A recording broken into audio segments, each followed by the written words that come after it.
Championships. Our first contest in Ring A is in the 67-kilogram welterweight division. And your referee in charge of this contest from Armenia is Bagrat Avoyan.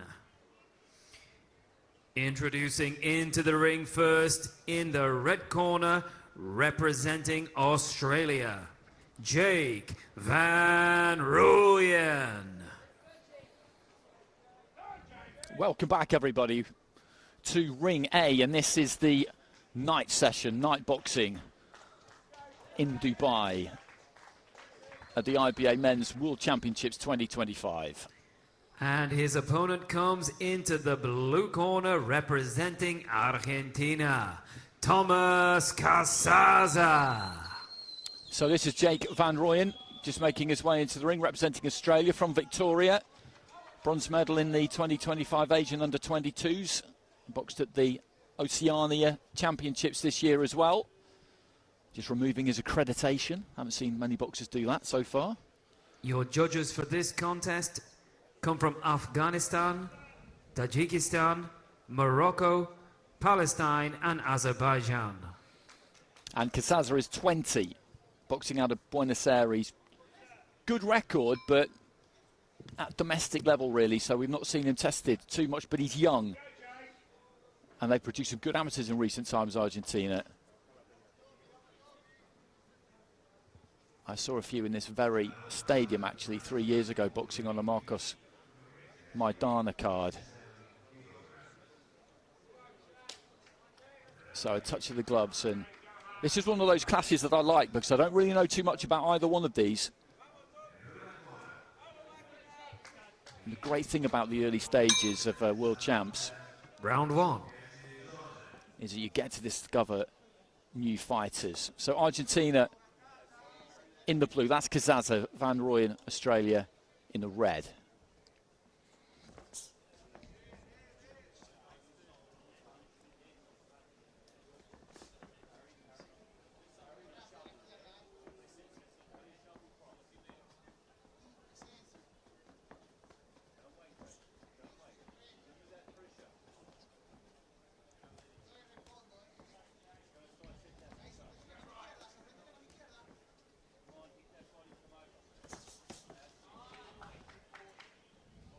Through the combination there, Van Rooyen. Casazza was pretty much alive to it. Just short with the right hand. And they're just having a look at each other at the moment. Again, Casazza steps in, closes the gap that time. The right hand did get through. Not completely clean, but he made the commitment there with the feet, as he did that time. Again, I think they were glancing blows mainly, but they're within punching range pretty much all of the time here.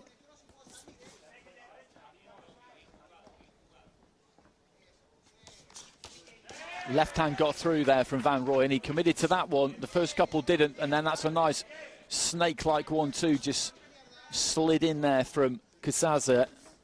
And again, just sits down on that right hand, and he's got that kind of long, loose elasticity about him, Casazza.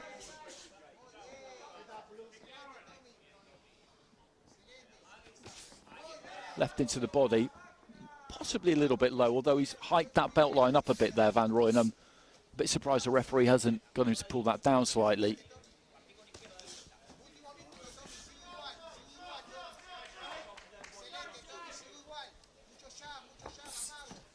Just short with the right hand there, Casazza, into the final minutes of round one. There's that long right hand. Again, he's got these long levers and he hinges at the waist. And that right hand travels, I think, a bit further than Van Rooyen thinks it's going to. Carries those hands low for the most part. Flicks the jab up from the waist there, Casazza.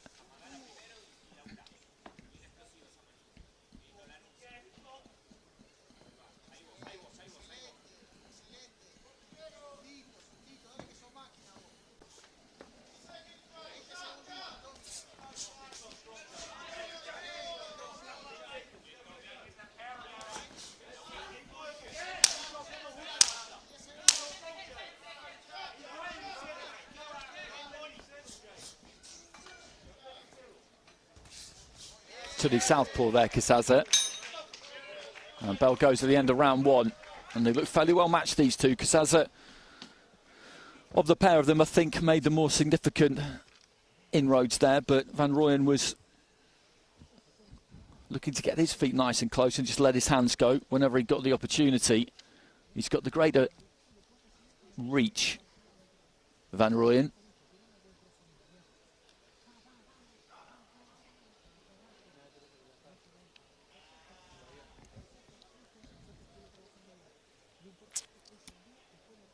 Or rather, the greater reach is with Casazza, I should have said. And there are the scores from the opening round, and that makes sense. It's 10-9 across the board there for the Argentinian. He just controlled the distance a little bit better. Van Rooyen, I think, is going to have to gamble a bit more. He made that commitment with the feet a few times. He's going to have to keep doing it. Seconds out.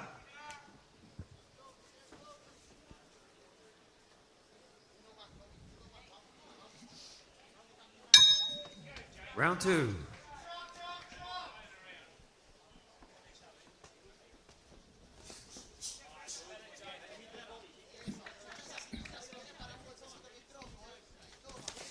Good 1-2 there from Casazza, and then stepped off to his right-hand side and kept Van Rooyen turning. The right hand landed pretty heavy, actually.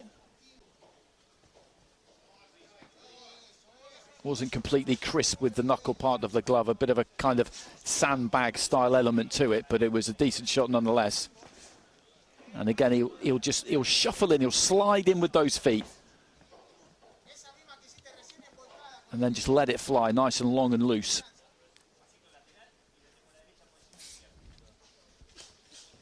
Van Rooyen trying to jab his way in. And that's what we really need to see from him. Jab, double jab, right hand, keep coming. If Casazza comes back in straight lines, you've just got to keep coming. 2 phases of attack, possibly. But what he doesn't want to do is be too gung-ho and leave himself open. That's the kind of balance you need to strike. He does need to do a bit more here, Van Rooyen, but at the same time, if he overcommits, then he could get picked off. That's a decent left hand there from Van Rooyen. That was better. Nice left to the body from Casazza, and the right hand back from Van Rooyen.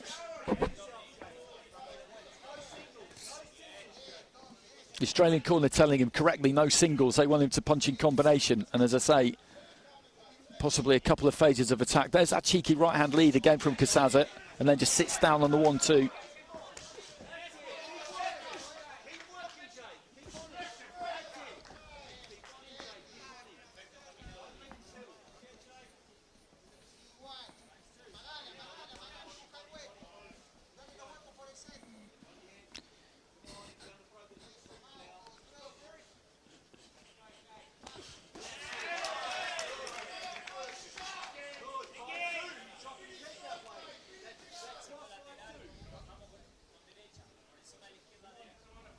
Into the final minute, and he needs this round, Van Rooyen, so he needs a good finish here.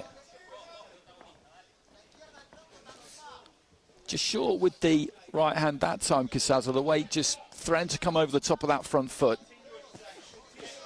Right hand to the body there from Van Rooyen. That found the target.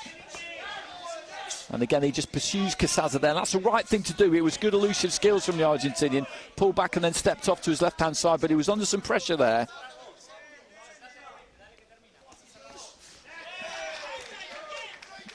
Lead hand landed there, I think, from Van Rooyen.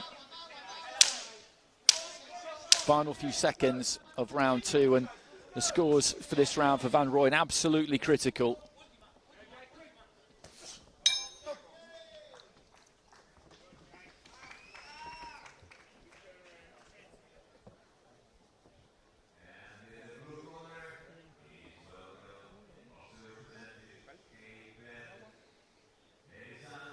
That was a better round for the Australian. I'm not sure if he did quite enough. Again, the heavier shots that landed, and in general the cleaner shots that landed, did seem to come from Casazza. But he had a plan there, Van Rooyen, and he put it into practice. It hasn't really borne any fruit for him. He's 2 rounds down with all 5 of the judges. But as I said, he can't go crazy and throw complete caution to the wind. At this level, you just can't do that. You'll get slaughtered if you do that.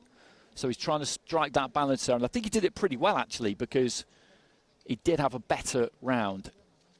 but for the judges, not quite good enough to realistically give himself a chance of winning the fight, because he needs something fairly spectacular in this final round now if he's going to do that.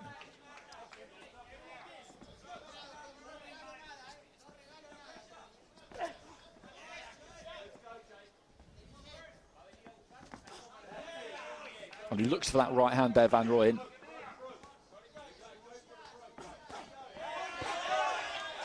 And again, they really send him out here with some wind in his sails, Van Rooyen.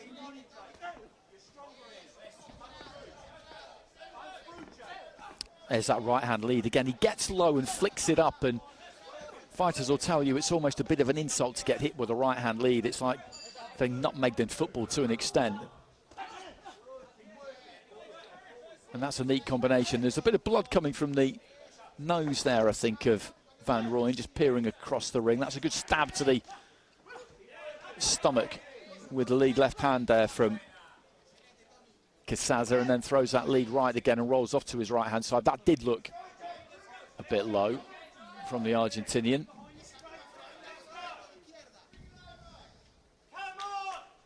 And he turns southpaw.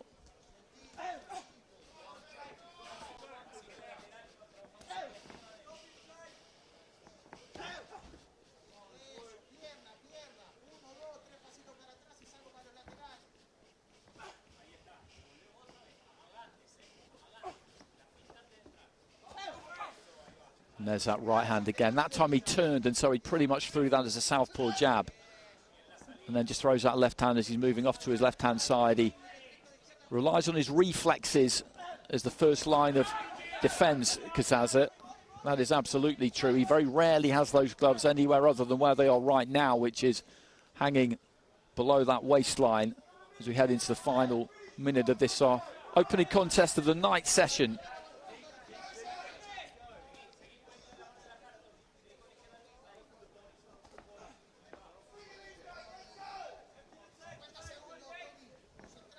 And it's been a decent fight to get the session going with.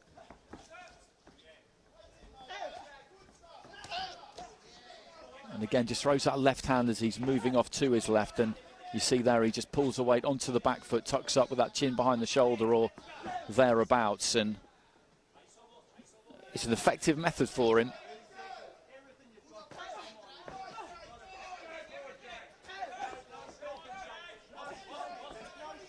And the Australian corner just trying to rev Van Rooyen up towards the final stages here. He's not going to get this because we know that he's dropped those first two rounds, but I don't think there's anything to be regretful about, really, in terms of the performance, because he's a tricky customer, Casazza. And I think if he had been too reckless, he would have been picked off more here, Van Rooyen. He's tried to stay compact, he's tried to stick to the plan, and the bell goes at the end of the fight, and it's a good fight between these two. And Casazza is going to take it, I would say, clean sweep, 30 points to 27 with all 5 of our ringside judges.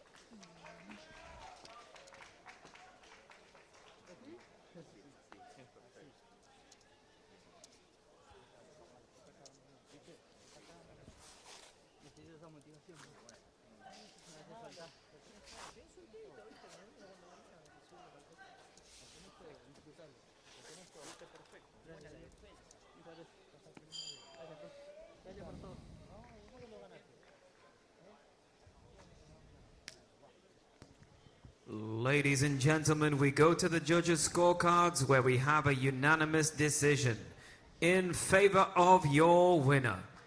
In the blue corner, representing Argentina, Thomas Casazza. So Casazza with the win, and there's some ability there. There is definitely some ability there. It'll be interesting to see what happens when he's in with somebody who's able to put him under just a bit more pressure than Van Rooyen was able to. Will those reflexes hold up? What's his chin like when he does ship a little bit of punishment? Those are some questions that we need to get answered. But so far, so good for him. And I thought Van Rooyen did perfectly well there. He was up against someone who was just that bit more skilled than him and actually used his natural tools pretty well. The telescopic right hand in particular definitely travels further than you think it's going to. And that kind of punch thrown from the outside, that right-hand lead that makes contact with the forehead or the face, it's really easy to see for judges too, and that's something that's always worth thinking about. Inside work sometimes not quite as easy to pick up, but those kinds of shots are, well, you can't miss them, can you? Okay, here's our next one. Ladies and gentlemen, our next contest in Ring A is in the 67 kilogram welterweight division. And your referee in charge of the action from Kyrgyzstan is Begzad Abdurashidov. Please welcome into the ring first and into the red corner, representing Azerbaijan, Zaur Gahramanov.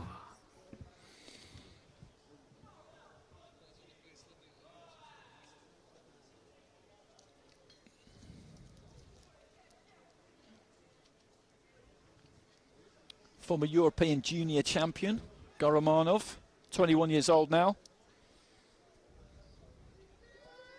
And please also welcome his opponent coming into the blue corner, representing Gambia, Sheikh Sarr.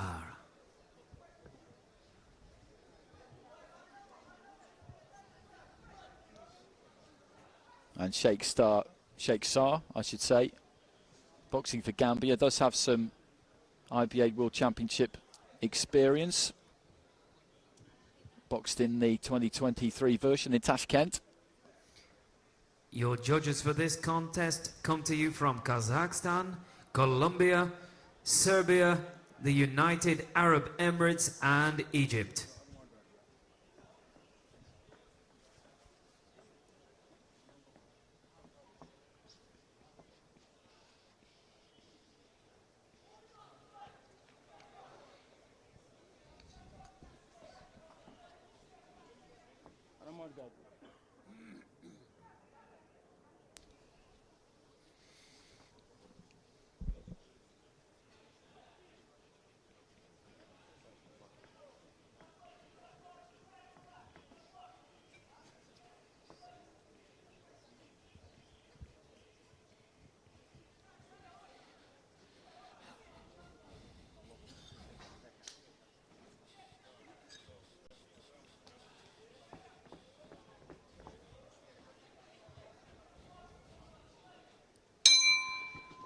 Round one. So, touch of gloves. Gahramanov of Azerbaijan in the red, Sarr, Gambia in the blue. Both of them boxing out of the orthodox stance.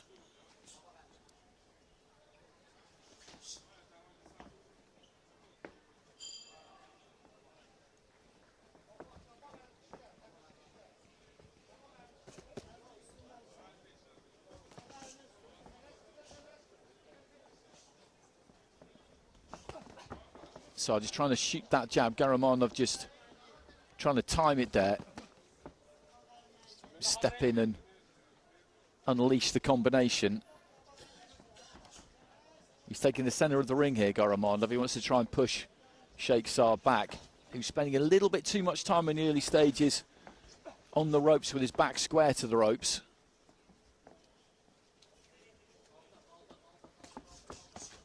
Into the southpaw stance now. Sarr.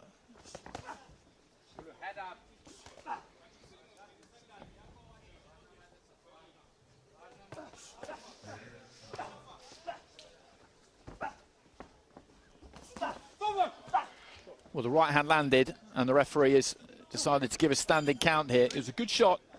Had him pinned in that blue corner away to my right hand side. He's got rapid hands on the inside, Gahramanov. Midway through round one. Little stab to the body with the right hand. Just trying to bring those gloves, those forearms down, I think. Looks for the uppercut, wasn't quite there. Step off to the right, and then the left hand straight down the middle into the body. That's good work. Just changing up the angle. And then catches Sarr again with a left hand. He's finding this difficult, I think, Sheikh Sarr. He's trying to find some space. Trying to find an escape route, but it's not an easy thing to do. And Gahramanov has got him pinned back in the corner again here, and the referee has stepped in with another standing count. Got 40 seconds remaining in round 1. And the referee, I think, has decided that that is enough. And the gloves are coming off in the red corner. And the fight is over.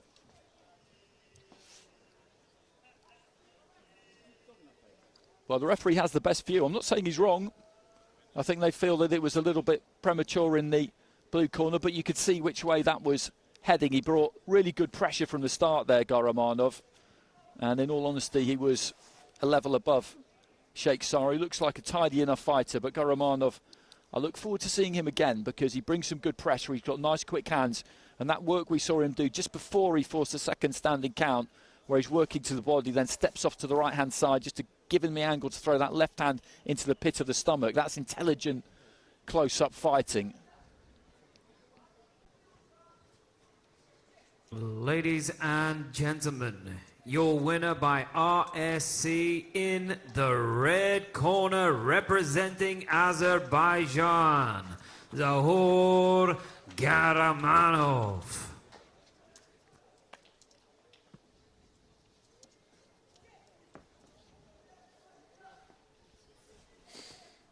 So Gahramanov goes through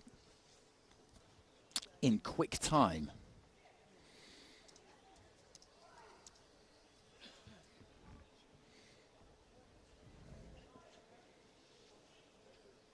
And that's where I mentioned him looking to try and find the escape route. He's having to work hard to do it. And that's a good, solid right hand.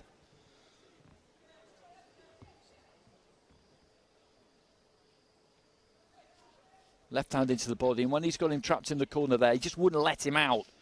He was trying to slide across the ropes. He'd half open the door and then just shut it in his face.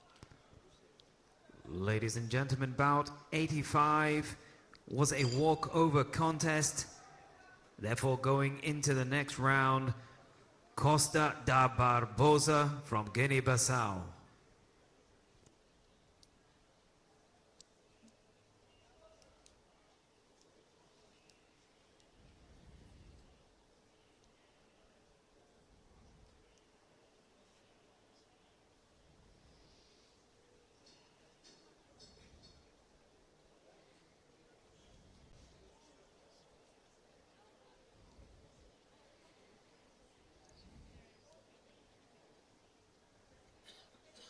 So it was announced by RMC a walkover for Barbosa da Costa of Guinea-Bissau. He goes through to the next round without having to lace up the gloves.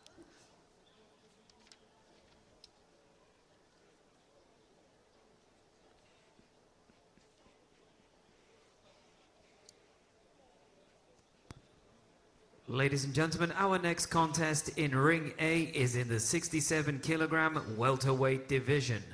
And your referee in charge of the action from Tunisia is Chokri Aridi.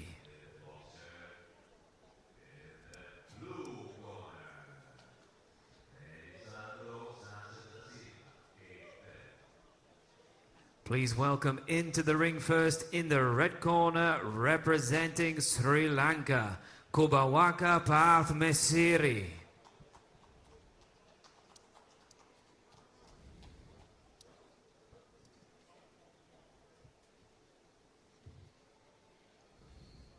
Pathmasiri of Sri Lanka, national champion. And now please welcome his opponent into the ring, into the blue corner, representing Russia, Evgenii Kool.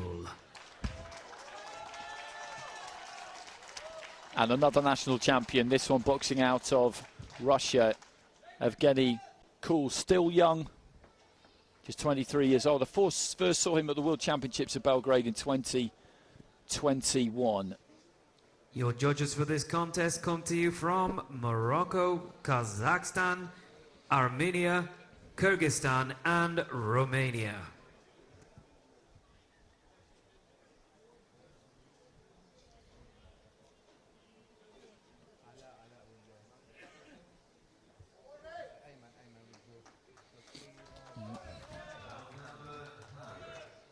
So Pathmasiri waiting, Kool just having a bit of Vaseline applied away to my right-hand side before they send him up the steps He's in the blue corner boxing for Russia. Pathmasiri in the red corner representing Sri Lanka.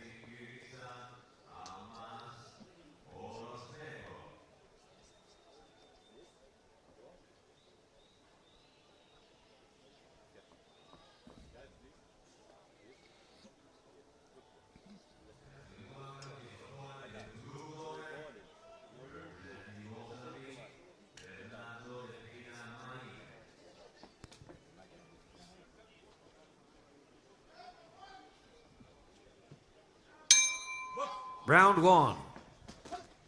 Well, he's looking to start nice and quick there, Pathmasiri. Both of these two southpaws. Pathmasiri trying to get on top of Evgenii Kool here, because what he can't do is let him settle. He's got a nice rhythm about him, the Russian, usually. Good left hand there from Pathmasiri, and then he gets one straight back. So lively start in ring A to this fight. And Kool just pulls back and lets Pathmasiri have one to the body. And this is bold from Pathmasiri. I like it, but let's see how long he can keep this up for. He can't be too reckless here. If he is, he's going to get picked off. Nice 1-2 there from Kool.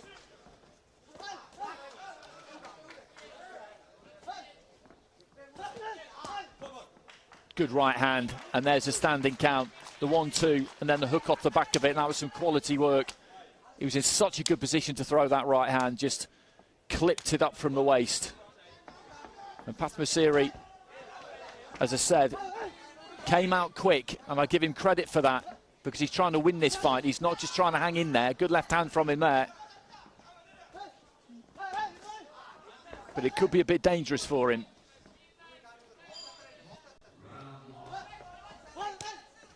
Left hand into the body. The right hand comes back as well there from Kool, who can do it a number of ways. There's a left hand into the body. That was a lovely shot, and he's in real pain there, isn't he? Goes down to the knee, and I'm not sure he's going to survive this. The referee is having a look at him. He's got to 8, and he waves it over, and that was an absolutely wicked body shot. A wicked body shot. It really was from Evgenii Kool. And in the brief time we had to see him there, he showed us what he's all about. He is sharp. And I give Pathmasiri credit for taking that fight on the way that he did, because, as I say, he came to try and win. And in doing that, he risked what happened happening. But it was a lovely check hook that gave the first standing count. And then when he sunk in that body shot, you could almost feel it at ringside. And when he went down to the knee, he was grimacing in pain, his face contorted in pain. And the referee got to the count of 8, but I don't think there was any possibility of him allowing that to go on. So that is a clinical, surgical display from Evgenii Kool.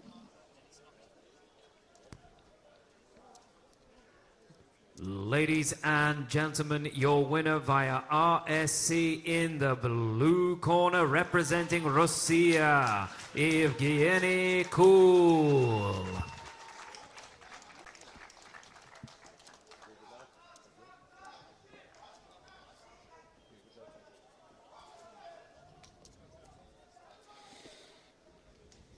And that's us done with the welterweight division, I think. Next up, we've got the light heavyweights and another Russian, a Russian teammate of Evgenii Kool, Dzhambulat Bizhamov, who has always impressed me when I've seen him. And there's that body shot. And you see the slightly delayed reaction. He backpedals, then goes down to a knee.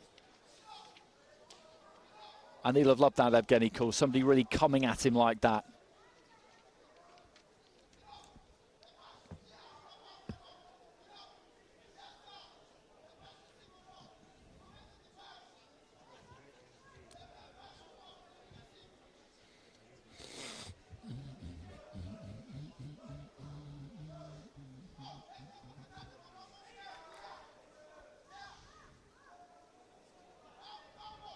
Maybe just a slight little delay here. That one finishing a bit quicker than maybe people expected. The referees and judges are basically kept in a big kind of tent outside the venue, a holding area, so they can't mix with anybody else. It's all very scientifically done. They're separated.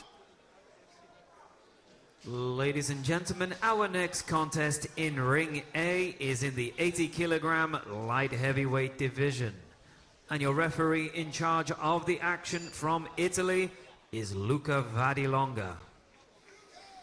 Introducing to you first into the red corner, representing Russia, Dzhambulat Bizhamov.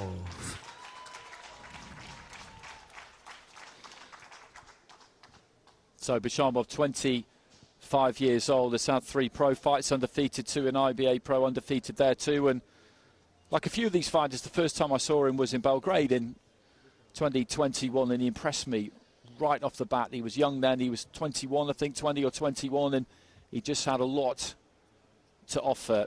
Really good all-round skills, could do it pretty much any which way. Got a silver medal at the Europeans in 2024. Olympic boxing wasn't a possibility, but he's got some tools.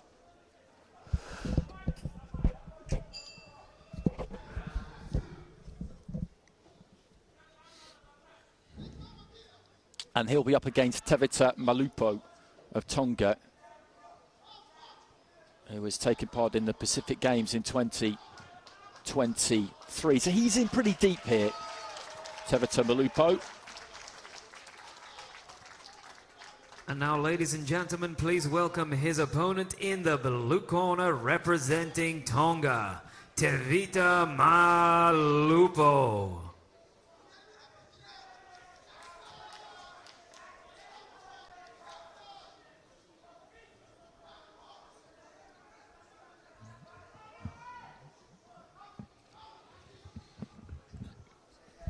Your judges for this contest come from Egypt, Tajikistan, Serbia, Afghanistan, and Sri Lanka.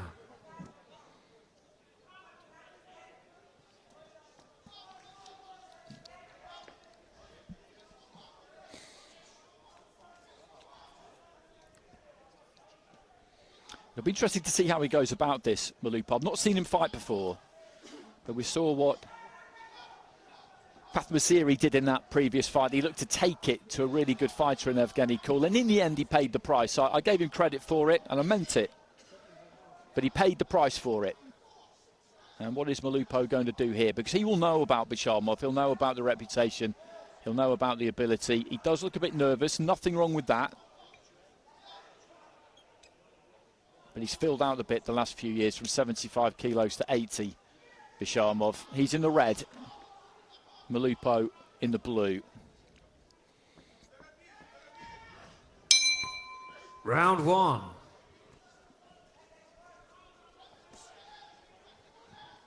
Looking to try and get on that jab, Bizhamov. Long and lean. Lost to, if memory serves, Joanli Hernandez in the final in Belgrade, and no disgrace in that, I think we can all agree.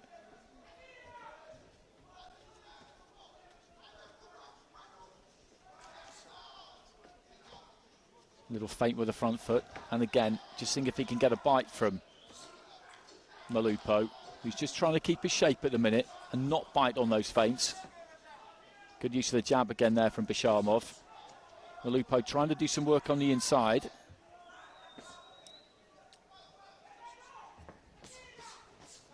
Jab, speared through it the second time.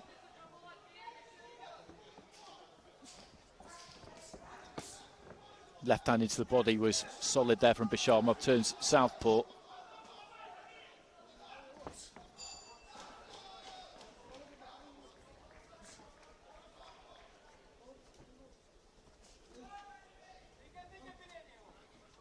And it's interesting to see how he's just occupying Malupo here.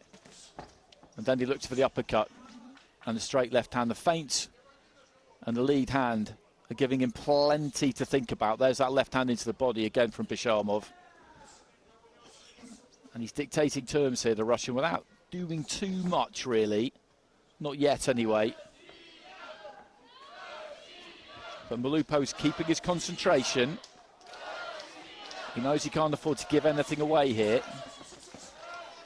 Nice quick hands there from Bizhamov.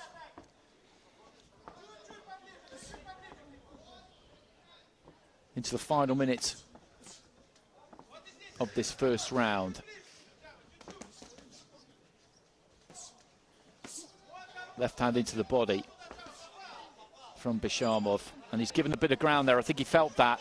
I think he definitely felt that, Malupo, because he backed off there immediately. Didn't really drop the elbows to cover up too much, but he backed off immediately, and now he's in a bit of bother on the far side of the ring. Left hand into the body again there from Bizhamov, and he's just tightening the screw a bit here. 30 seconds left in the round, and this is tough for Malupo.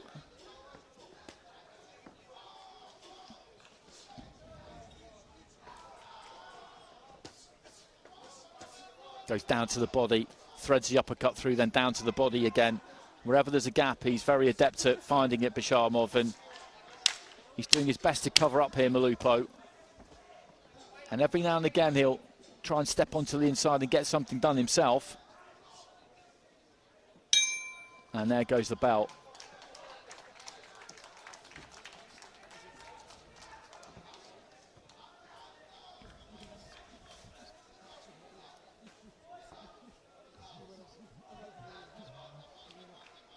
Life-changing prize money on offer in this IBA Men's World Championships. President Umar Kremlev bringing in prize money right from the start of his tenure. I remember it being available at the World Youths in Kielce in Poland in April, May time 2021. And then it had been upped by the time we got to Belgrade later in the year. And now it's $300,000 US for a gold, 150 for a silver, 75 for a bronze, $10,000 if you get to a quarter-final. 10-8 across the board there for Bizhamov, and you can't argue with that. That was very much a clear seconds out round win. And the split of those purses, by the way, is 50% to the fighter, 25% to the coach, 25% to the federation or organisation. So into the second round, Bizhamov starting the second round, southpaw.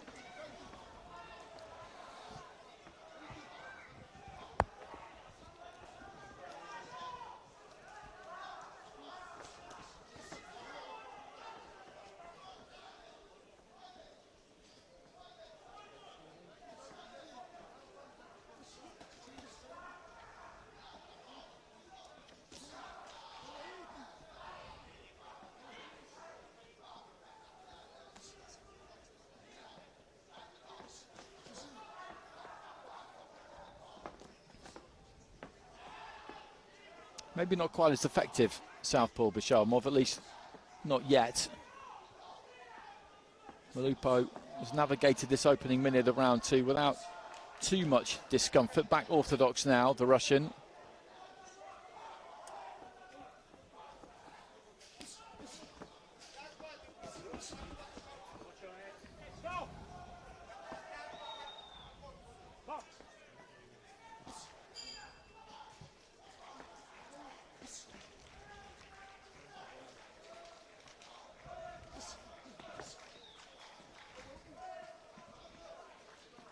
And Bizhamov seems happy to box here. He's not being too expansive. He increased the pressure gradually in that opening round, and there he just lets his hands go midway through the second. Maybe in the second half of the round now he's going to begin to up things.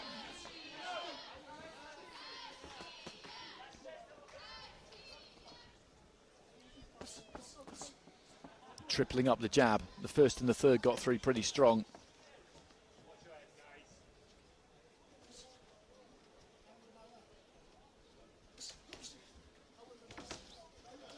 That's decent from Malupo. Came off the ropes, landed a strong left to the body.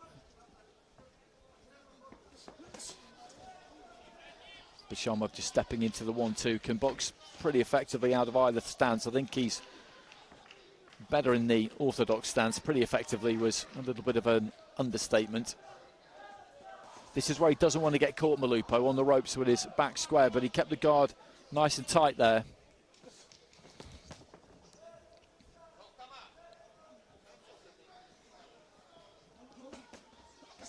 And to be honest, given the golf inexperience and proven ability between these two, it would be a good achievement for Malupo if he can hang with Bizhamov for 3 rounds.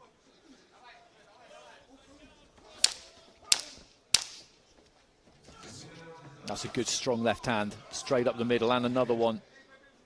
And he's just being made to retreat here again, Malupo, as Bizhamov batters away to the body. expulsion of air there from Tevita Malupo.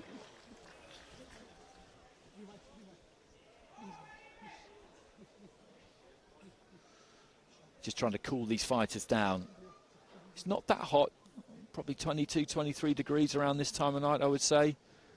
A bit stiller than it was earlier on. There was a bit of a breeze whipping around when we started boxing around about 5 o'clock.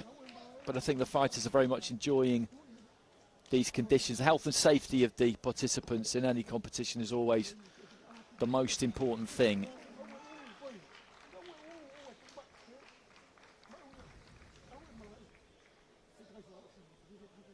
Well, that's Evgenii Tishchenko in the blue shirt there, just in the VIP seats, a former world and Olympic heavyweight champion. 10-8 again there for Bizhamov, so a commanding lead going into this third and final round. Third and final round.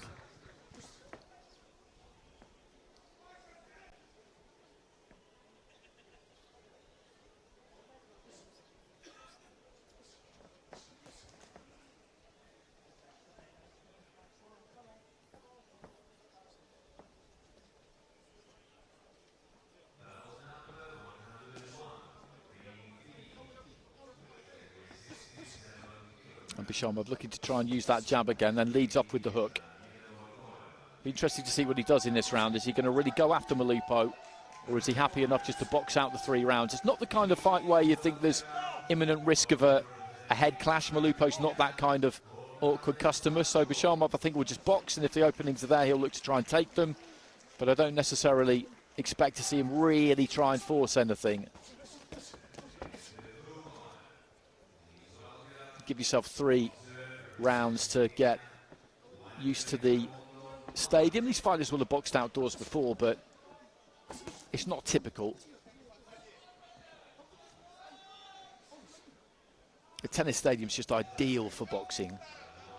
The floor space is perfect, even for 2 rings, but when we get down to 1 ring in particular, it gives you all the space that you want, and there was space there for the body shot, and Malupo has gone down to a knee, and he's struggling here. I don't think the referee is going to let him go on, and indeed he waves it over Luca Vallelonga, and I said that he would box Bizhamov. If the openings were there, then he would look to try and take them, and that's exactly what happened. And I feel a bit there for Malupo. I would have liked to have seen him got through to the end of that, because he kept his discipline, he kept his concentration, he was trying to give something back whenever he could, but Bizhamov is one of those guys, a bit like Evgenii Kool, who we saw in the previous fight. He is an unsmiling assassin. It is all business. It is all business, and Malupo will be feeling that one for a few days, I think. And you can tell sometimes when somebody goes down whether they're going to get back up or not. And he did get back up to his feet, but there was no possibility of him being able to continue. And they're just trying to get him to get the air in there.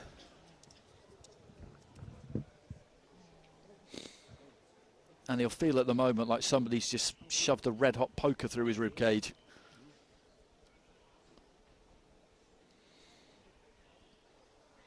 I've never experienced that myself, but it cannot be good. It's how one of Tony Zale's opponents described the feeling of being nailed with a body shot by the man of steel 50, 60 odd years ago.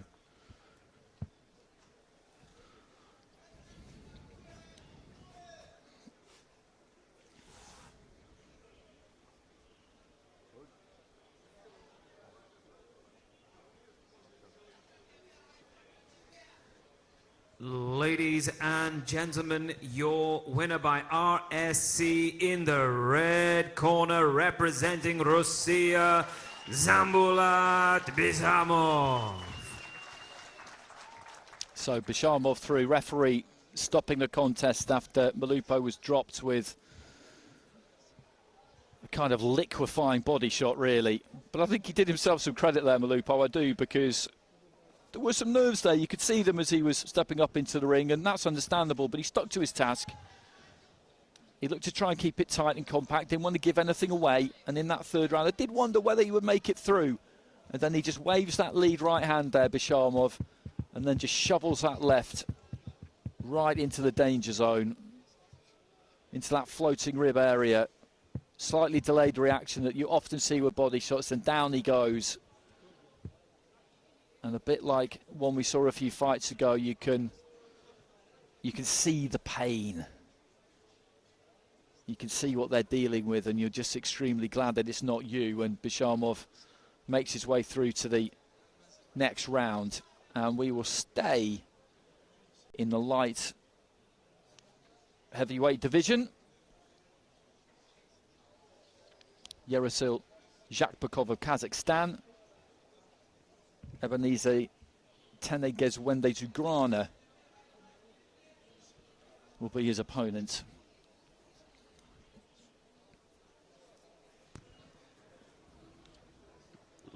Ladies and gentlemen, our next contest in Ring A is in the 80-kilogram light heavyweight division.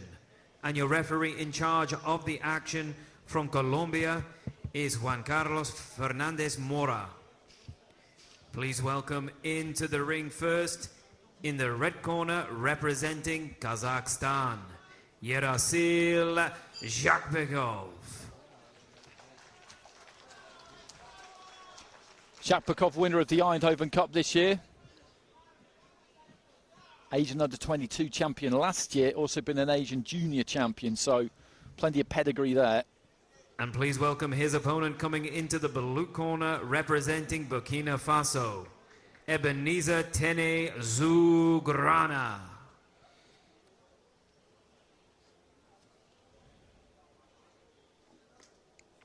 And Zougrana of Burkina Faso will be the man who will stand in the opposite corner to Zhakpekov.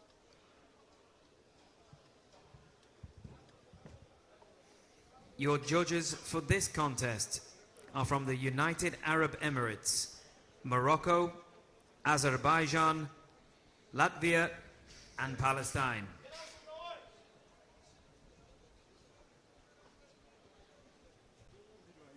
And Zougrana, I remember boxing in the African Olympic qualifier for Paris, didn't make it through, unfortunately for him.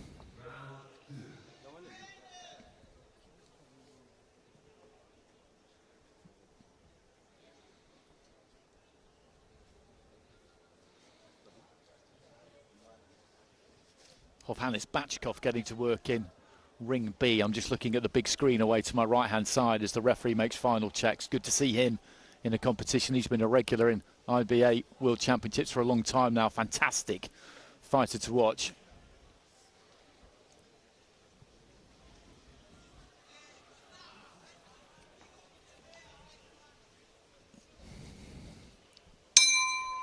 Round one.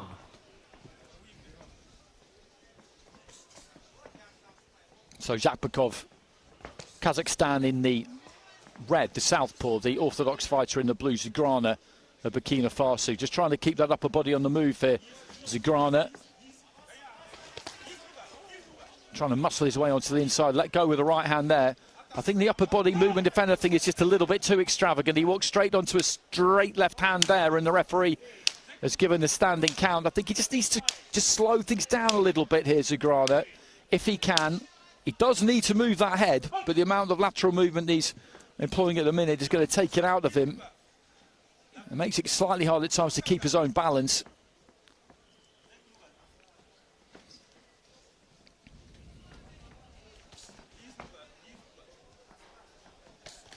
Zhakpekov looking to go downstairs with the left hand.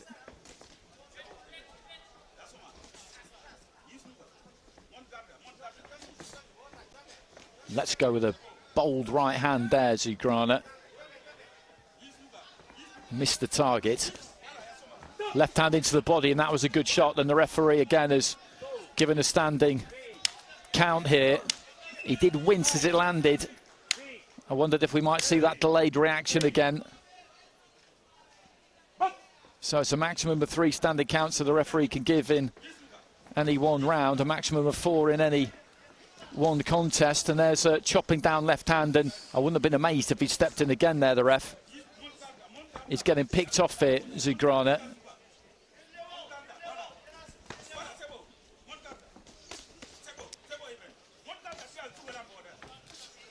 He's trying to muscle in these big hooks. He's still going for it to an extent here, Zougrana. And I admired the ambition, the audacity, the courage. A right hand almost got through there. He just kind of shut down his own space slightly as he went to throw it. Zhakpekov is in complete control of this. Left hand into the body, and again you just see the pursing of the lips there from Zougrana. But he managed to take it another left hand into the body and a left hand up top, and the referee has waved it over. He has waved it over, and I think we could see that one coming because Zhakpekov was just, again, in clinical fashion, cold, calculating fashion, was just looking at his opponent. He knew there were gaps there. He was able to exploit the gaps. And just before that, we saw the body shot land, and that kind of stopped him in his tracks a bit. And then he started to unload to the head, and the referee, who'd already given 2 standing counts, decided that there was no need for a third. And Zhakpekov sails through to the next round.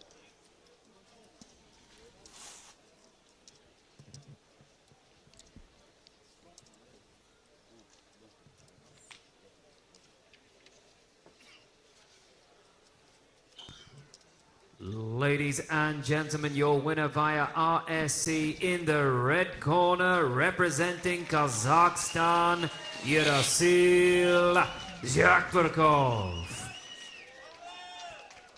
So Zhakpekov takes care of business in his opening fight.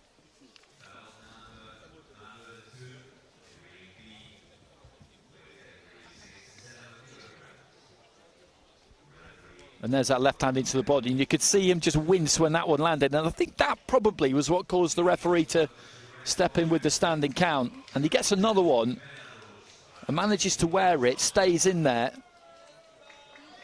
But it just rendered him immobile, really. And at that point, Zhakpekov was not exactly doing as he pleased completely, but not far away from it.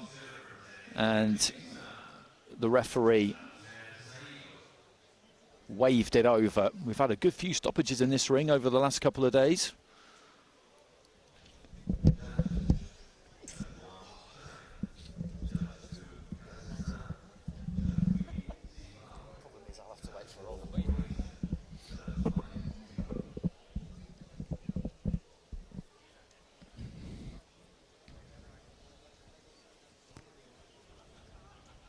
Ladies and gentlemen, our next contest in Ring A is in the 80 kilogram light heavyweight division. And your referee in charge of the action from Afghanistan is Tamim Sultani. Introducing first into the red corner, representing IBN Estonia, Anton Vinogradov.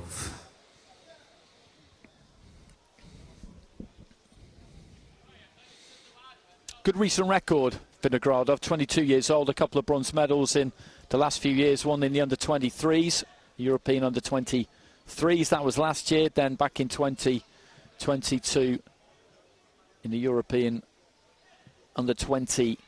He's boxed in the seniors at European level as well, he's won a national title, and he's just standing at the mouth of the tunnel there, and I'm not quite sure what they're waiting for, just let's be having him.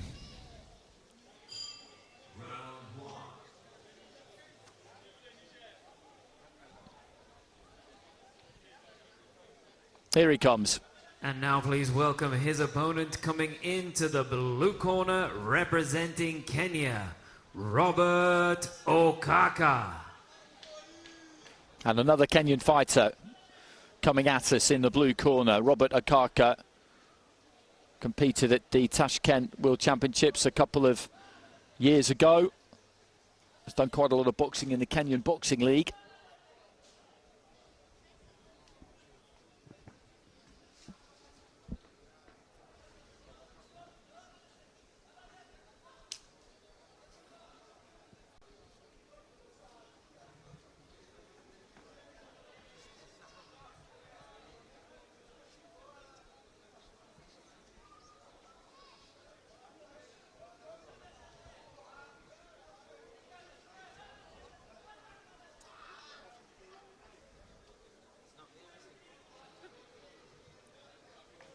So where is Robert Okaka? Is he backstage? Is he going to join us?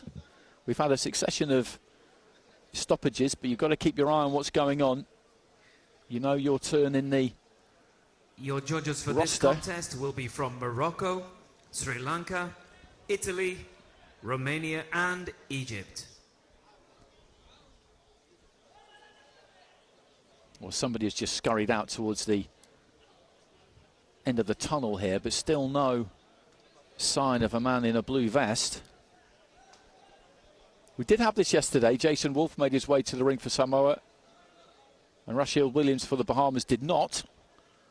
And that fight was remade for later on in the session, which I think was a good effort by all involved. And there goes the bell for the start of round 1. And the gloves are now coming off Vinogradov. And it'll be interesting to see what the announcement is here.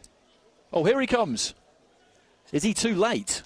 Well, they were just taking the gloves off, I think, in the red corner, or beginning to, or maybe just firming up the tape around the Velcro. That could have been it, but he's just beating the clock. They're all just jogging in, sauntering in, fashionably late. But in all seriousness, we have had a string of stoppages, and you do kind of estimate when you feel like you're going to be on and tailor your build-up accordingly. Maybe they've just had to rush a little bit behind the scenes. There could be all sorts of different reasons for it. But he's with us now. That's all that matters. Vinogradov of Estonia in the red, Okaka of Kenya in the blue. Round 1.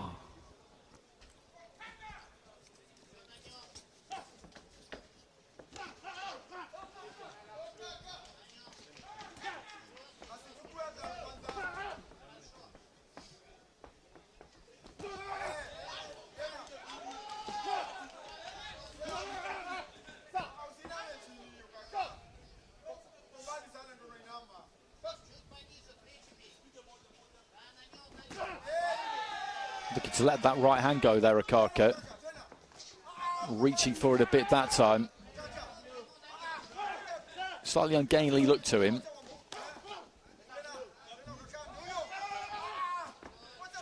But there are early signs here that he could be quite effective. He's trying to just find his distance a bit here.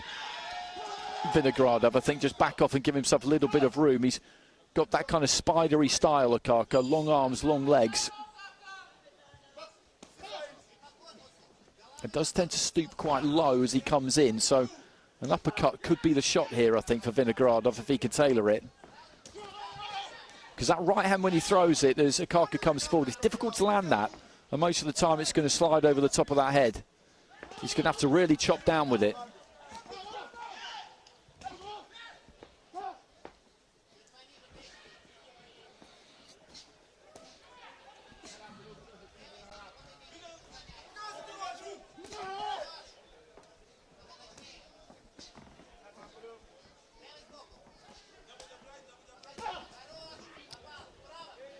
Lead left hook. I don't think I had too much left on it by the time that it landed.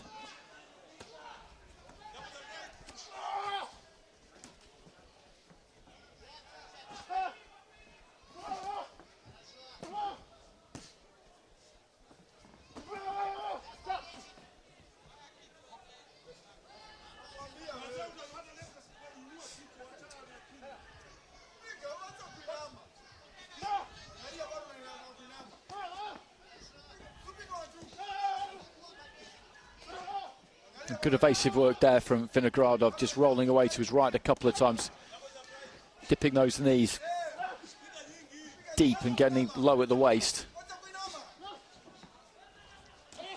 Good jab, nice jab that from Okaka.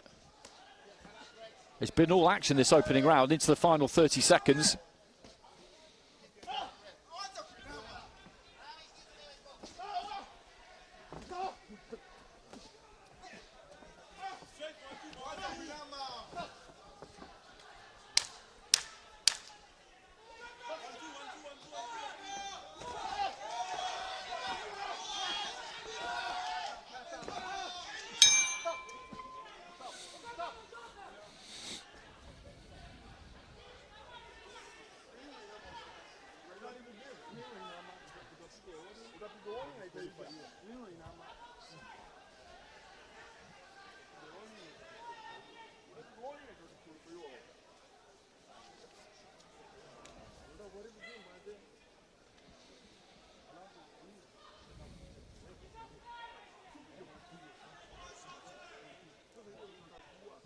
He threw plenty in that opening round, Okaka.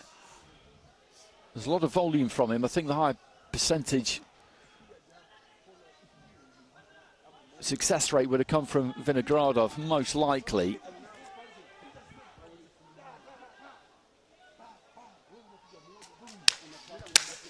Seconds out. A lot of punches just ricocheting off gloves, off forearms, off shoulders. And there are the scores. Split scores, but 4-1 in favour of Vinogradov. So he needs to address that in this second round here, Okaka.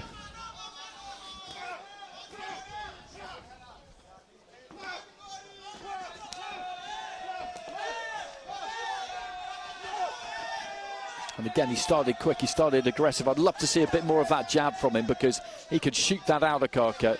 He's got long, long levers. Generally, he looks to throw that right hand straight-ish, but other than that, quite a lot of hooks. And a couple of times we've seen that jab. There it is again there. That can really be a weapon for him.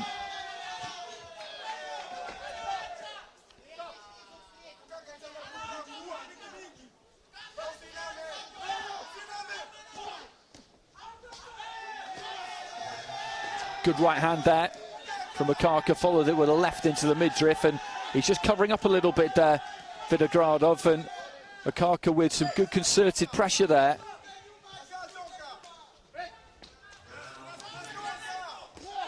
And just steps with the jab, throws the right hand.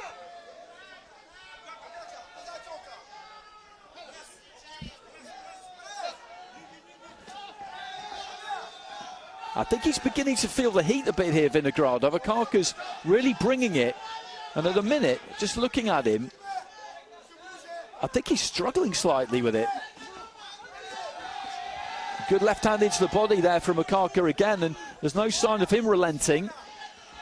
He is just marauding forward, and he is all over Vinogradov at the moment. This is a good round from the Kenyan. And he needs it. 4-1 scoring. 4-1 split in favour of Vinogradov in that opening round. And he's taken a point from Vinogradov for holding, and that tells its own story because that's where he's at the minute, Vinogradov, and this could be a huge round for Okaka. And there's a cut on the left eye. Whereabouts is that? It's right in the corner, I think. There's a bit of swelling on that cheekbone as well. So this is a big round for Okaka. He's made some serious inroads here. He's had the point off as well. And he's drawn blood. I didn't see a signal from the referee to tell us how that occurred. Final minute of round two, and he's got to turn the screw here. I think, turn the screw, Okaka. He's got a real opportunity here. He could get a 10-8 here, and then with the point off as well. That would be a big turnaround.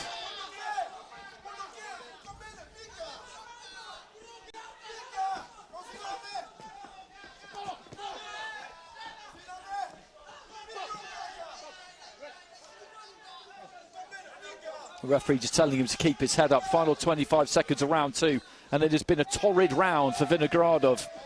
And you could almost just see that the gas just kind of leaking out of the tank as things have gone on.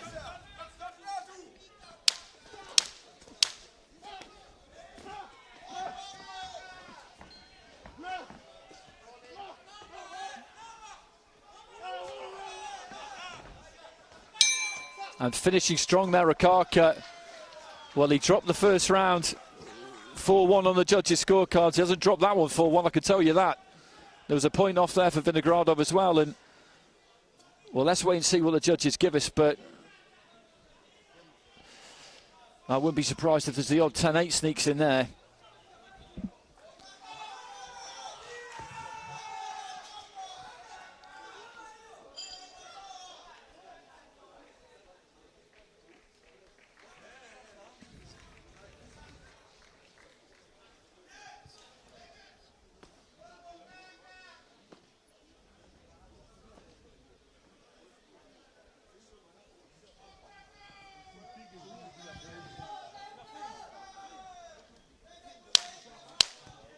seconds out. Well, let's have a look. And it's 10-9 across the board there for Okaka. So we've got 4 scores of 19 apiece. Third and final round. And another of 20-18 for Okaka. And if he can recreate what he did in that second round, then he should be able to do enough to take this. And there's that yellow card on the screen there you see as well. That's the point off for Vinogradov.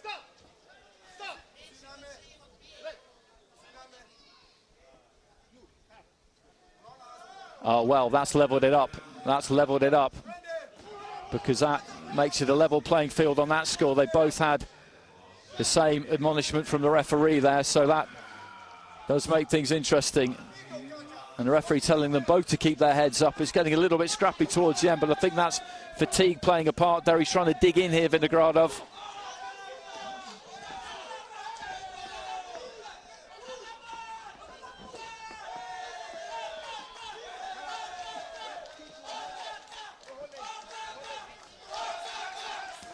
Who could finish the stronger here? 2 minutes remaining. They've got to give it absolutely everything.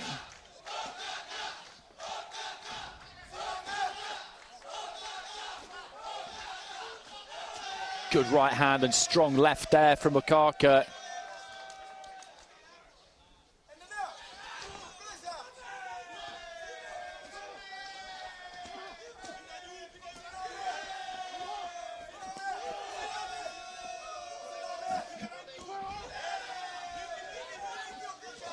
And again, he's just trying to work him over on the inside there, Okaka.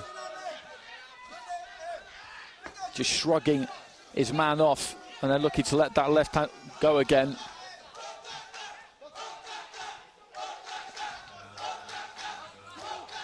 Good jab, nice stiff jab there from Okaka. A minute remaining. Right hand into the pit of the stomach.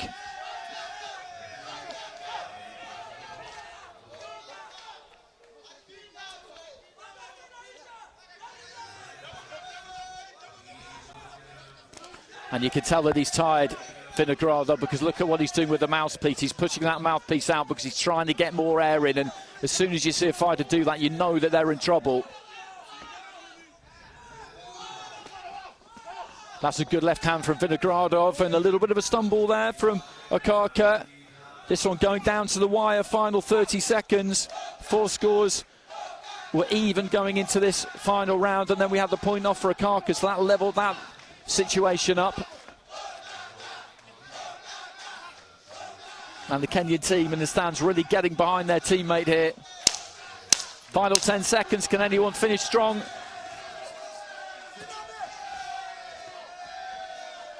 Blood coming from that eye again of Vinogradov. This has been a tough fight. There goes the bell. Good fight, really good fight to watch. Terrific effort by both of them.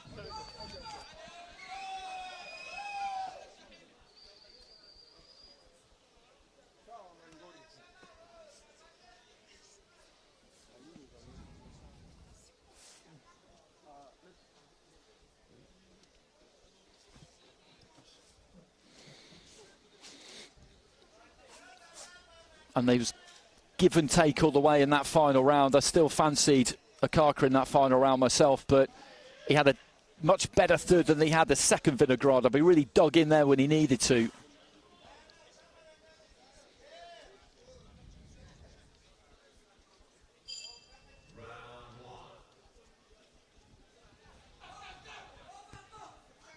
Ladies and gentlemen, we go to the scorecards where we have a split decision in favor of your winner.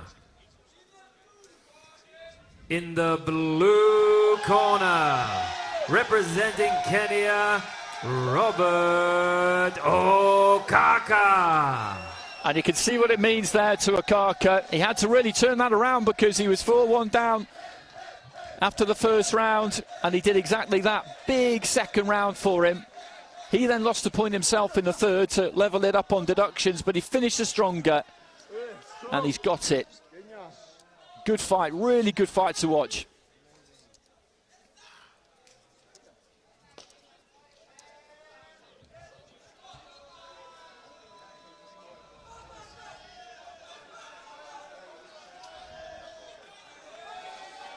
great back and forth right from the start.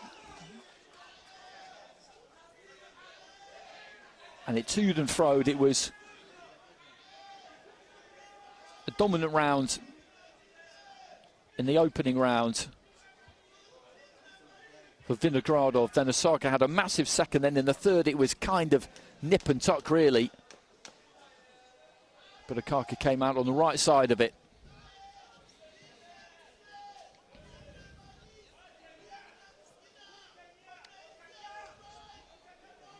And we stay with the light heavies for one more fight before we head into the cruisers and then the super heavyweights.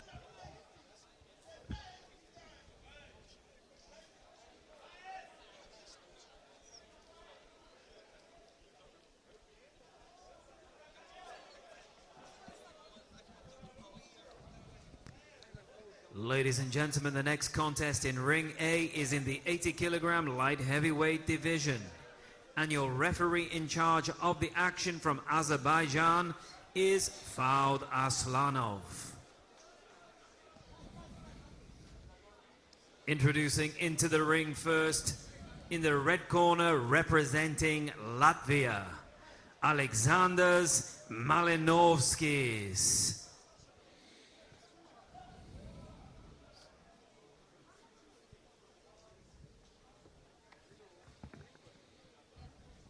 Malinovskis boxing out of Riga, the capital of Latvia.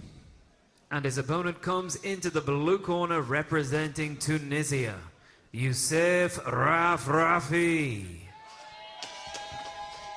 Boxed at the European Under-23s earlier this year, Malinovskis.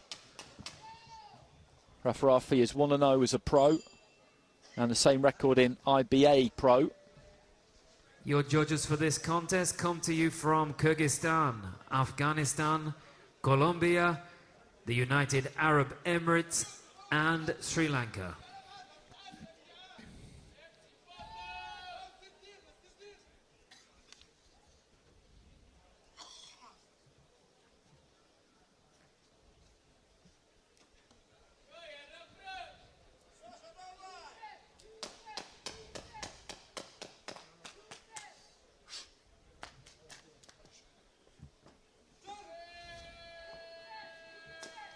Raising his glove there to salute the crowd. Rafrafi.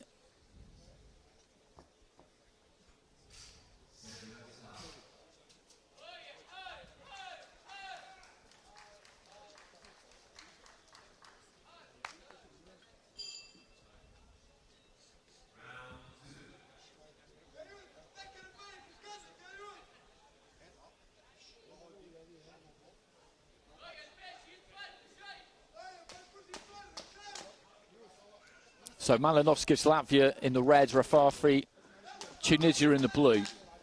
It's our final fight at light heavyweight, the 80 Round one. Kilo division. And quickly to the centre of the ring there, Rafrafi.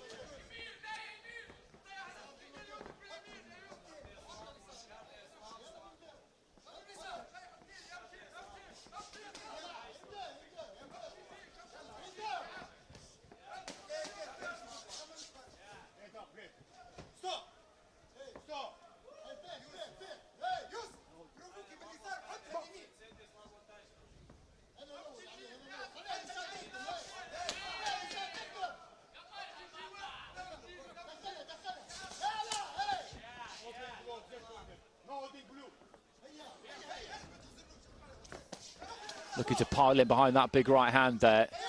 But the referee immediately telling Malinovskis that he didn't make contact with the knuckle part of the glove.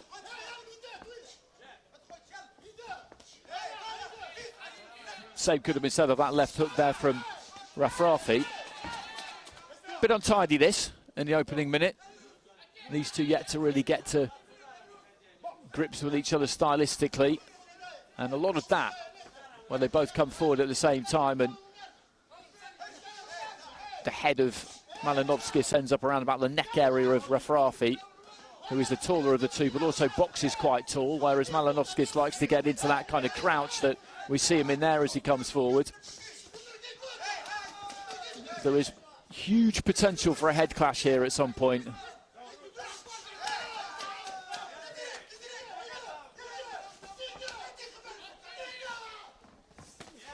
Looking for that right hand over the top. Very vocal support and instruction from the Tunisian corner away to my right hand side.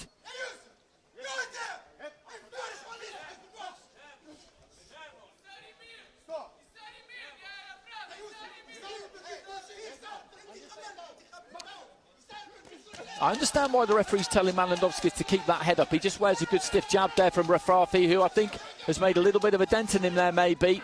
He definitely felt at least one of them. And Rafrafi's just got to get his hands free here, shrug him off, get his hands free and let them go, because he's in a bit of trouble here, Malinowski, and he's standing and swinging. He looks like he's about to come apart here if one more solid shot can land here from Rafrafi. He's buzzed. Absolutely no question about it. And he's telling him to keep the head up. Has he taken a point there? I'm not quite sure. He brandished the thumb. It's possible. I thought for a second there like he might be showing it back to his corner, because he is a little bit out in his feet here. He needs one more solid shot here, Rafrafi, and this could be done.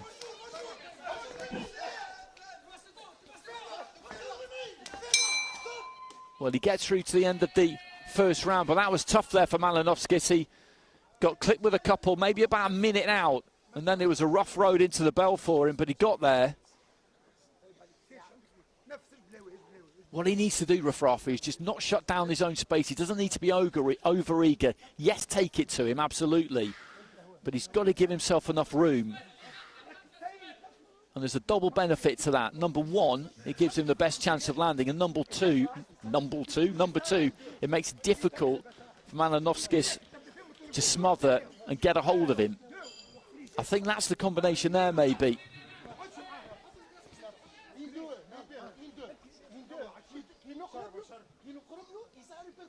Well, 10-9s across the board there for Rafrafi. No sign of deduction, so I don't think that was the gesture that the referee was making. They're usually very clear when they do that. They'll point down to the table or look down to the table and be very deliberate with it. Round 2. So into the second round.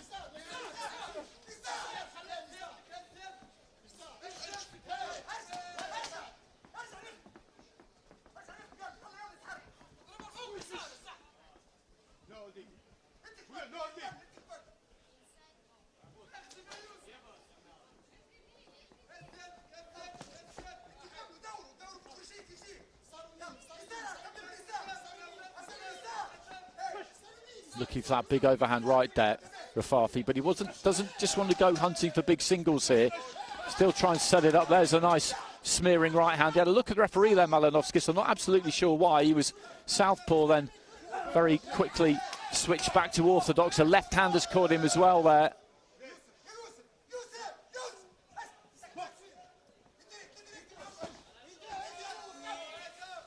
Looking for the right hand there, Malinowski, and he's showing a lot of heart here, because I don't think he's really shaken off the effects of that shot that hit him in the first round. And again, he walked straight onto a right hand there. Well, you could see the yellow card actually on the caption, so that deduction was made in the first round. They actually show it on the scores on the screen at the end of the fight. That was something I'd forgotten.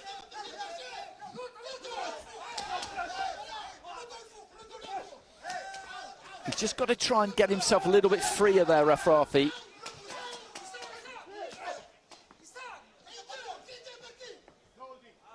And the referee on Malinowski's case again for holding. He's got to be careful. Good left hand there from Rafrafi, who is winning this round. And he could be out of sight by the end of the second. So if he sweeps these first two on 10-9s plus the point deduction, then really this is all over, bar the shouting, or bar a knockout.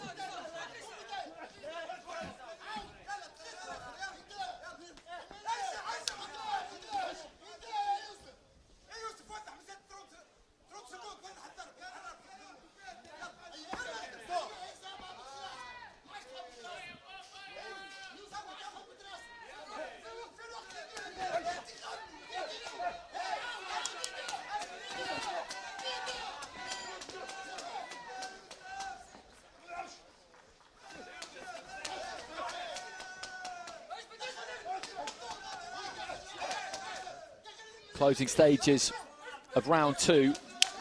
And he's been hanging in there, Malinovskis, literally at times. Just getting a hold of Rafrafi and trying to buy a little bit of time. He's still throwing, though. And there goes the bell.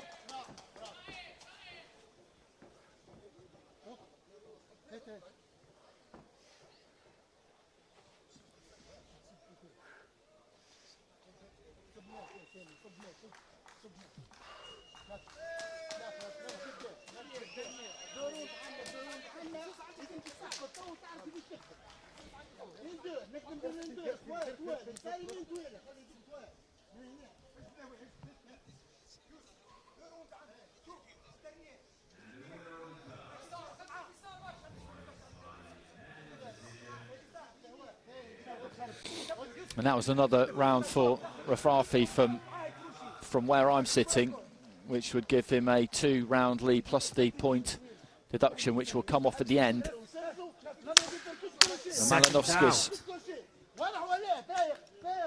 has done well to stay in there, to be perfectly honest, and those are the scores. So 3 scores of 20-18 for Rafrafi and 1 of 19 Third apiece. and final round. But then, of course, you have to take into account the point deduction as well. So he needs to find a knockout from somewhere here, really, Malinovskis. And he's certainly going to go after it. He's got heart. He's certainly got heart. But he's been in trouble since deep in that first round when he got caught. And as we describe it in boxing, I'm pretty sure he got buzzed. And it's very difficult to shake that off. Once that bell has been rung, you can't really unring it.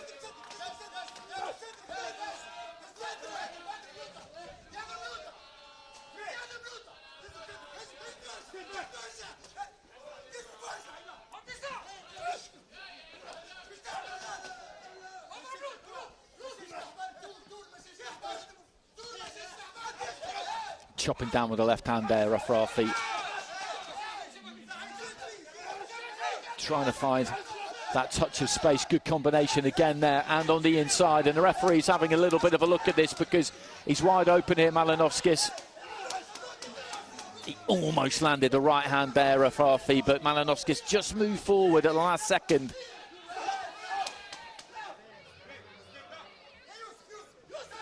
Why on earth he's breaking them there, I do not know, because Rafrafi was just about to unload.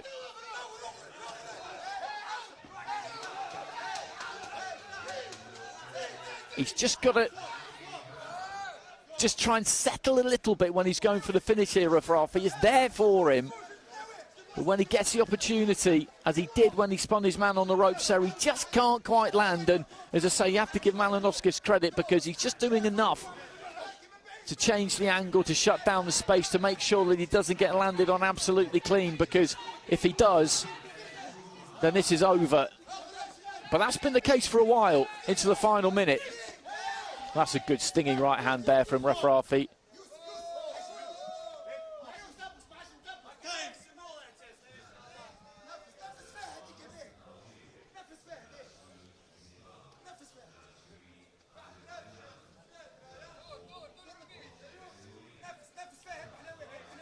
Well, the doctor's been called in here to check out something. A little bit of a blemish there, I think, on the somewhere on the face of Rafrafi.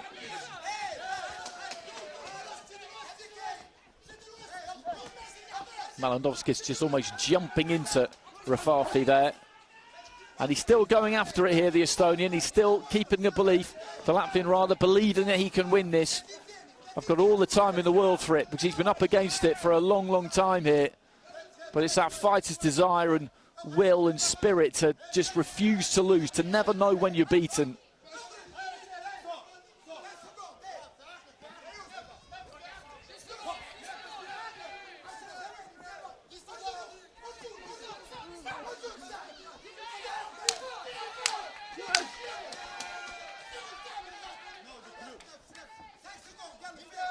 And there's a bit of damage underneath the right eyebrow, around the corner of the right eye there of Malinovskis as the final bell goes, and that's a good performance from Rafrafi. He's going to get the win here, there's no question about that. But looking at Malinovskis on the other side of the ring, I tip my hat to him. There he is.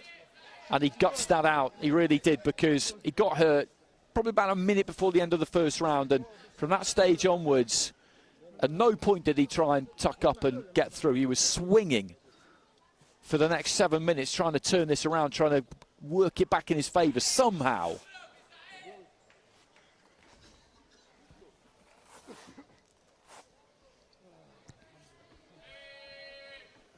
Ladies and gentlemen, we go to the judges' scorecards, where we have a unanimous decision in favor of your winner.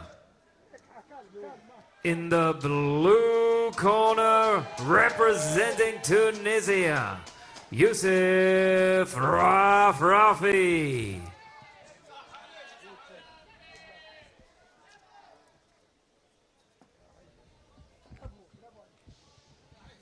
So Rafrafi goes through.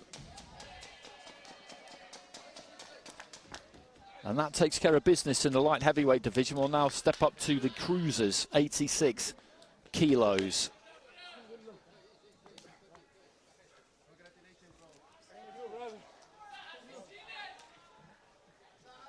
But another good fight, really good fight to watch.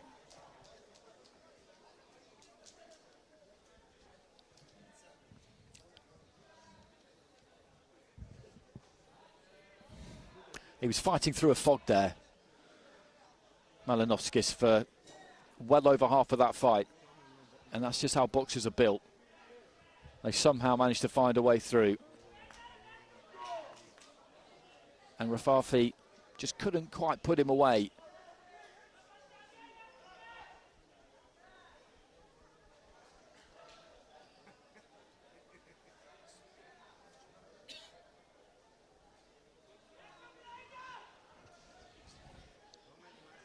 And this will be our first fight. Crispin Joe Ochanda Hongo of Kenya. Just seen a Kenyan fighter go through in good style in Okaka. He's up against Andrei Chiryakov. 25 fighters in the cruiserweight division. Ladies and gentlemen, our next contest in Ring A is in the 86 kilogram cruiserweight division. And your referee in charge, from Kazakhstan, Ruslan Biboyev. Introducing first into the ring, and in the red corner, representing Kenya, Joe Crispin Hongo.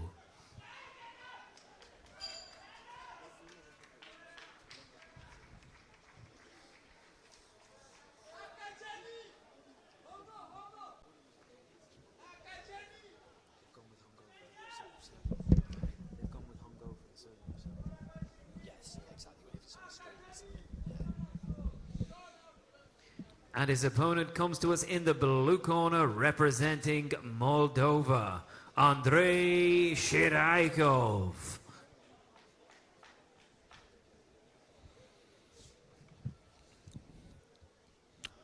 So Crispin Hongo of Kenya taking his place in that red corner. Your judges for this contest come from Morocco, Armenia, Turkmenistan, Serbia and Tunisia. Shiryakov of Moldova, I remember seeing him at the European Under-22s 4 years ago. He got a bronze medal. That was in Roseto degli Abruzzi in Italy. He's been at the World Championships in 2023, the Europeans in 2024. National champion this year, 2-0 as a pro, so progressing, building nicely. 25 years old.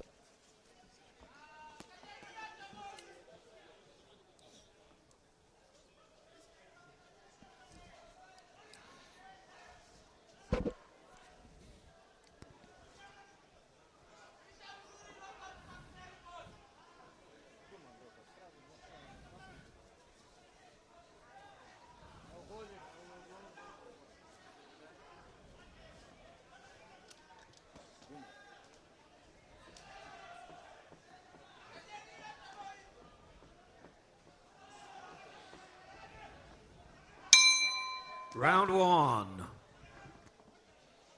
Hongo of Kenya in the red. Shiryakov of Moldova in the blue. 86 kilos, the cruiserweight division.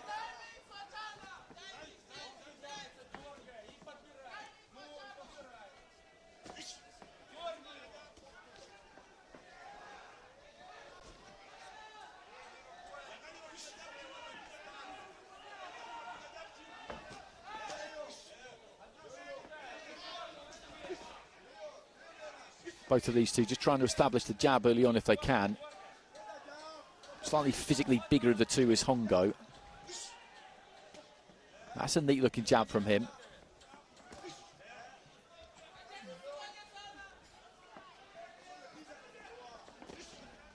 Jab to the chest there from Chiryakov. It's always a good punch because you can see how it offset his opponent there. Just knocked him off balance, makes him have to start everything all over again. Much underrated punch. Lead left hook there from Chiryakov. Left to the body, but I think he just managed to drop the elbow on it there, Hongo. They seem pretty well matched, these two. No one's really seized control of this just yet.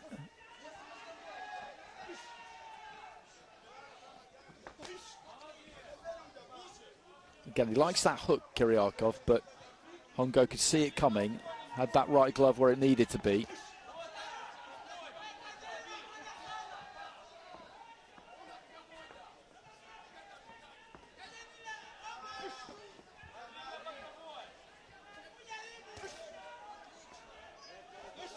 That was a good left to the body from Chiryakov.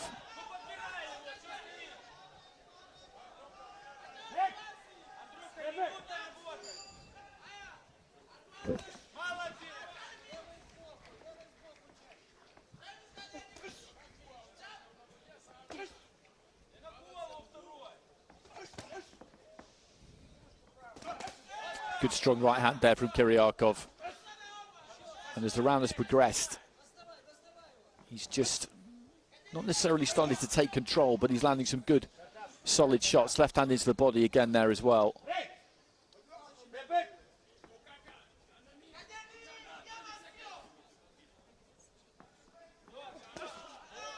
And there's that hook.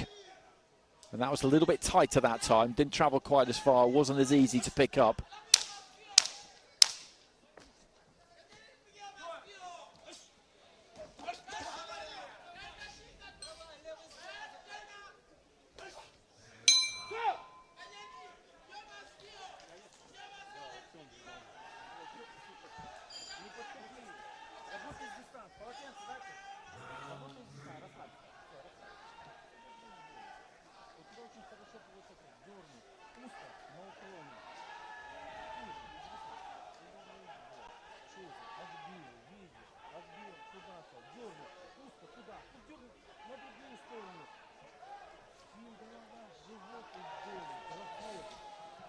Towards the end of the round there, Chiryakov landed some pretty decent stuff. There was a strong right hand in particular that caught the eye.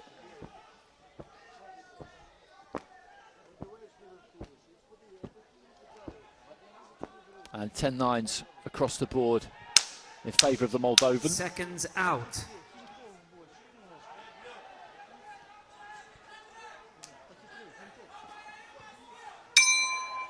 Round two.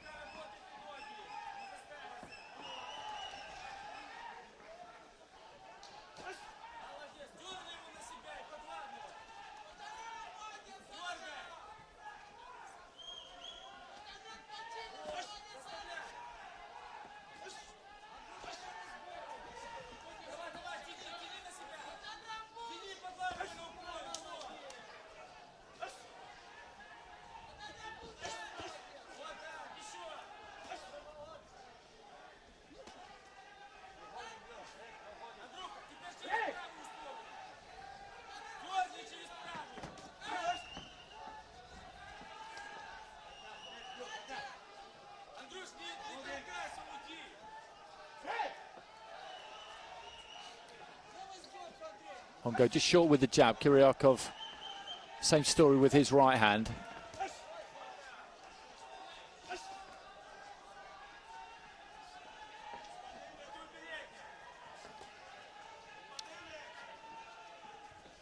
too much has happened in this second round so far. They've just been on the borderline of range. They haven't really committed in quite the same way as they did in the first round. Not yet, anyway. There's plenty of time for that. Kiryakov, just as I say that, just steps a little bit closer in. Left hand to the body off the back of a right hand. A little bit risky to lead off with the uppercut like that for Hongo, and a right hand came sailing in from Kiryakov. Right hand to the body there, and he's starting to pick some good shots again here in the second round, Kiryakov.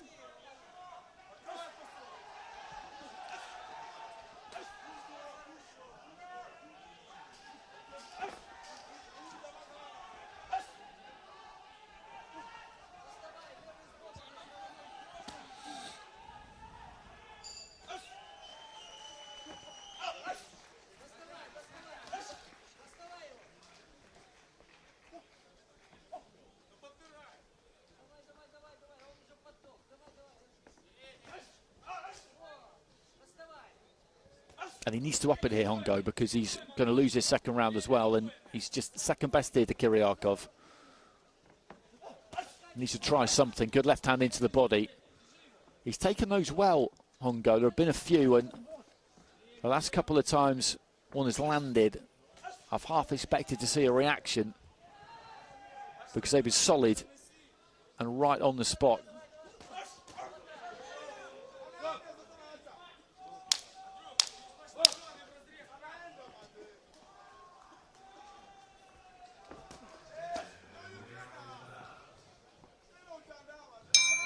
There's a little bit of blood on the left-hand side of the face there of Kiryakov. I don't know if that's transfer or if it's come from somewhere else. And there's blood on the top right-hand side of the forehead. Maybe a slight cut up in that hairline somewhere. I think that's what it is. There, you can see it there. And you would imagine that's from some kind of a head clash. It's not really bleeding all that much. And I'm pretty confident that he'll have taken that second round, Kiryakov, as well. So in the third round, he may just want to concentrate more on not getting too involved up close. He doesn't want to make that any worse.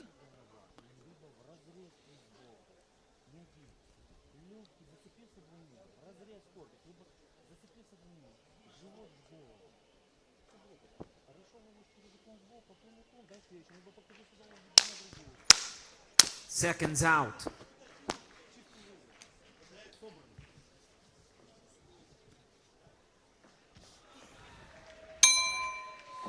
Third and final round.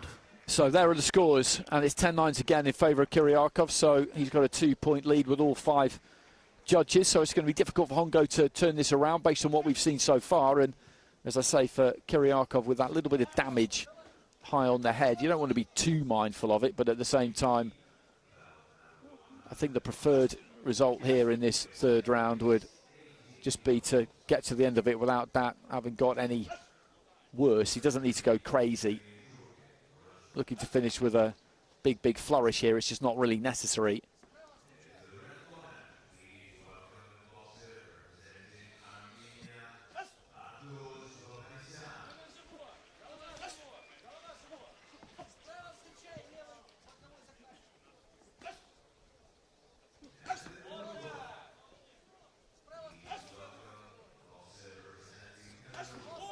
Good strong left hand, and he just backs off there, Hongo. He felt that, and you can see the legs aren't completely solid there. He immediately gave ground, and he can sniff it there, Kiryakov, he knows.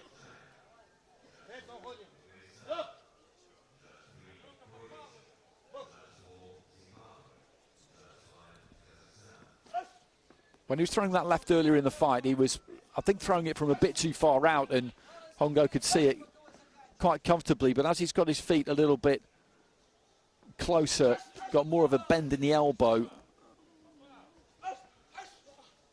it's been a lot more difficult for Hongo to avoid it, and when it's landed, it's been stronger.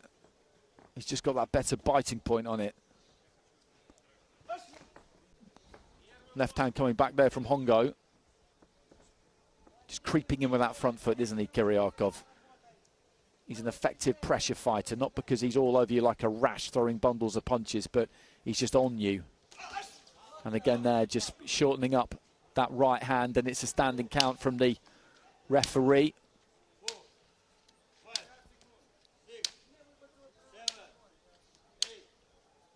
He has a good look there, the referee.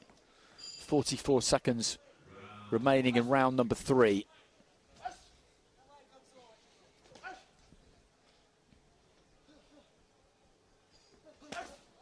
There's that hook again. That one didn't get through clean, I don't think.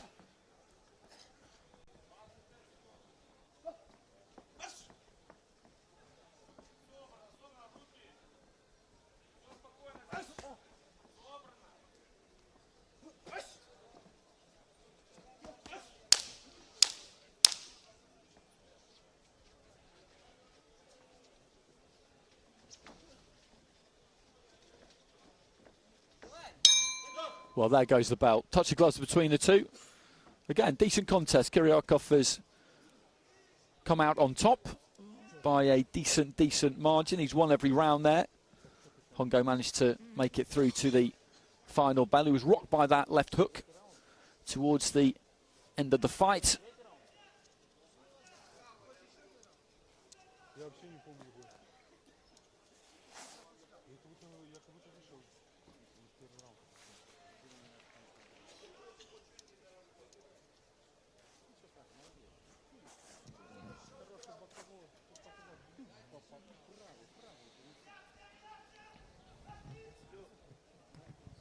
Ladies and gentlemen, we go to your judges' scorecards for a unanimous decision in favor of your winner.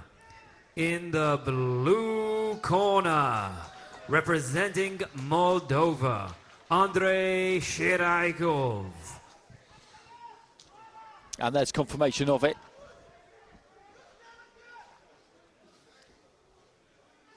Three rounds to nil with all 5 judges. The Armenian judge with a 10-8 in there as well. I think that would have been the final round.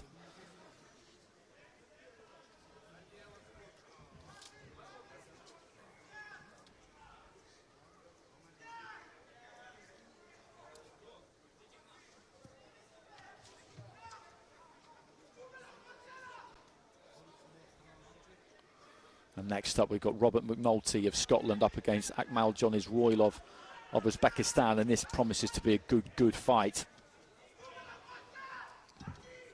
McNulty got to the quarter finals of the World Championships in Liverpool a few months ago. Isroilov won it.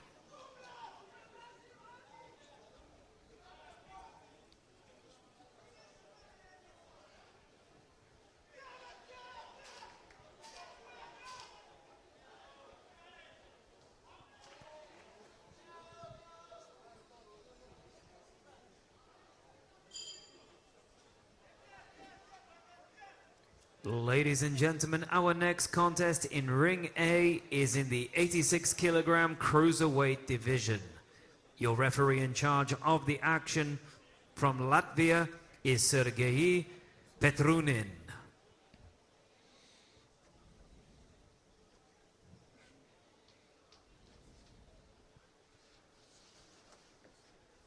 Introducing into the ring first in the red corner, representing Scotland, Robert McNulty.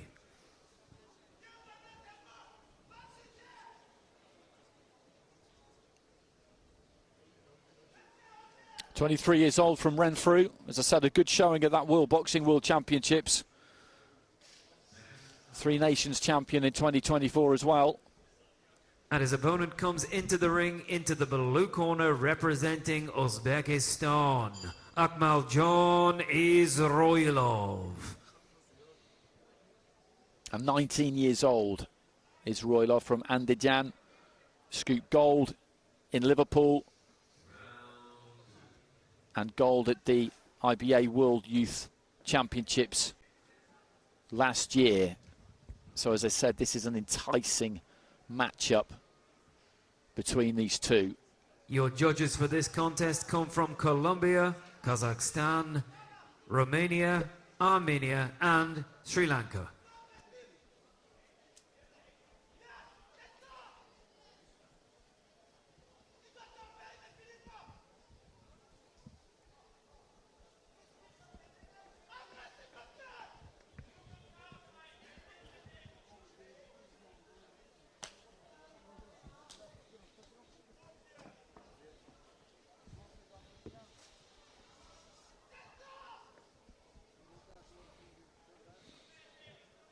So Akmal John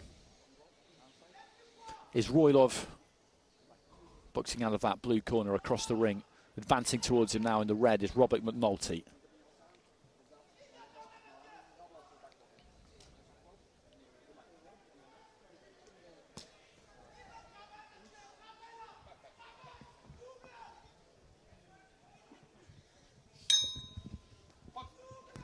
Round one. So orthodox fighter in McNulty, southpaw in is Roylov.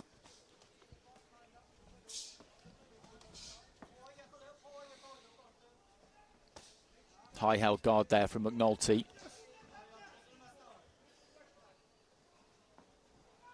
Just a little dip of the knees from the Scot. Let's go with the right hand. He was short with it.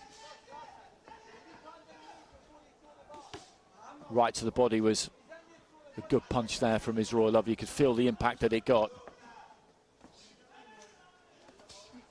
Right hand there from McNulty. Found the target. Roylov, though, gets his feet in nice and tight. Bangs away to the body. And again goes with the left hand to the body. And then switches up to the head, Roylov. Good jab there from McNulty. I think mainly taken on the gloves. Nice uppercut from McNulty. Good quality contest this so far, a minute in. It's what we expected.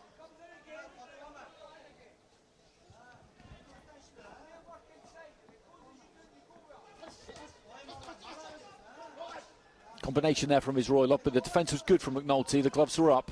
Guard was pretty tight.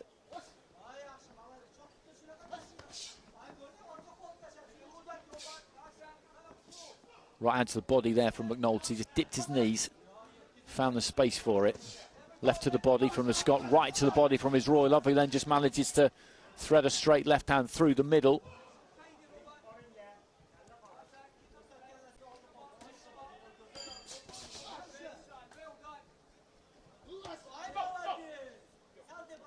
Referee just telling him to keep the punches up. That was pretty much bang on the belt line, I would say.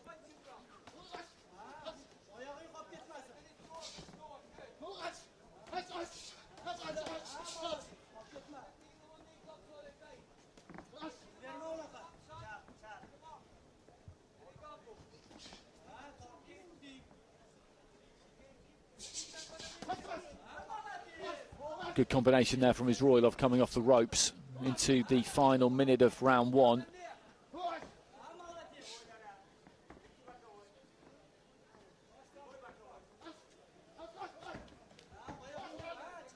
Came off with the top of the front foot a little bit there, Roylov, as he came in. He pulled back to the ropes there, McNulty, but just couldn't quite find something as Roylov was coming forward, because for once he didn't really quite have his balance there.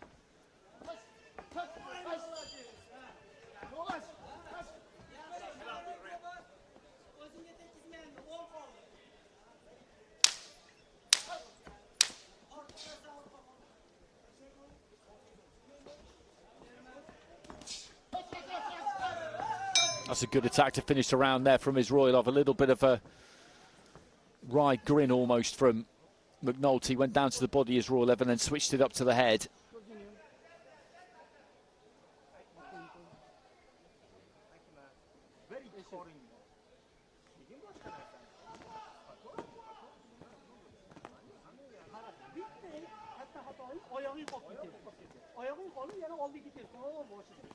And it's the Uzbek fighter, you would say, who's done the better work in that opening round.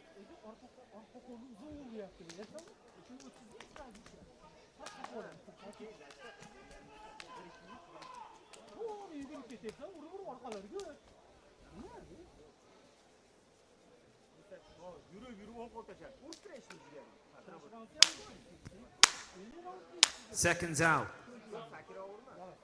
And this is Roylov who's got it, a clean sweep. So McNulty needs to find something in this second round now. Round two. He comes out with the 1-2.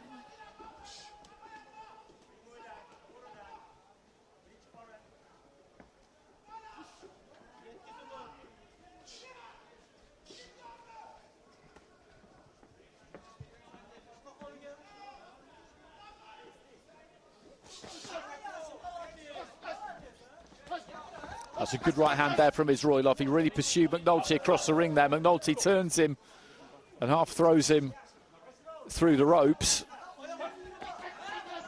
That might have angered Izroilov slightly, but McNulty was getting chased across the ring there. I think he felt like he pulled it out of distance and got caught with the right hand, which I think maybe just irritated him slightly. And he's looking to hold his feet and let his hands go here. And I don't think Izroilov will mind that. That's the second time, I think, that the referee has had a quick word with him about the punches just straying a little bit low. Good left to the body there from McNulty, and Izroilov responds with a barrage up top.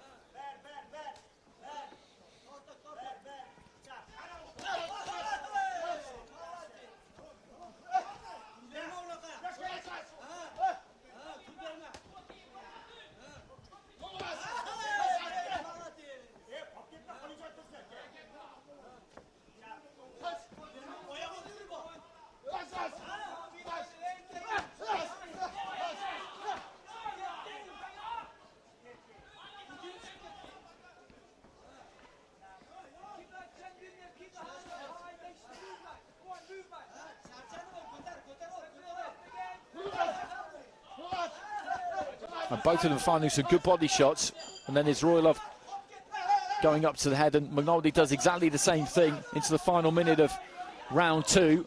And I find that this kind of range is suiting McNulty more than the kind of fight we've seen previously. It's pretty much give and take in there on the inside. I think Izroilov is still probably having the better of it, but it's very, very good to watch.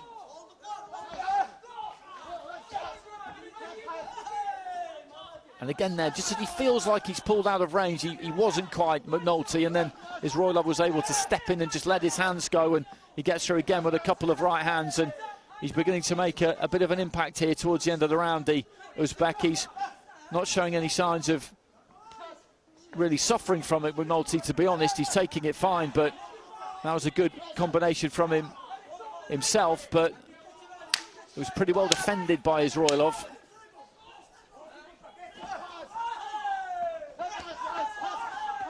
And Izroilov just looking to finish the round strong here. Well, good round, that, really good round. Very good entertainment. And this is really good level stuff, as we thought it would be, as we knew it would be, given the ability level and the reputation of these two.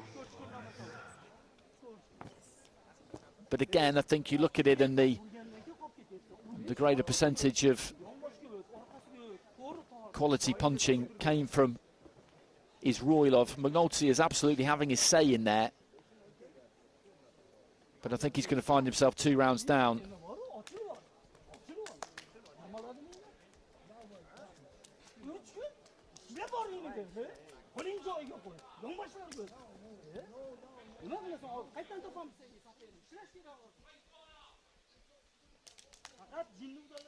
And that is indeed the case. So he's got it all to do in this final round here, the man from Renfrew.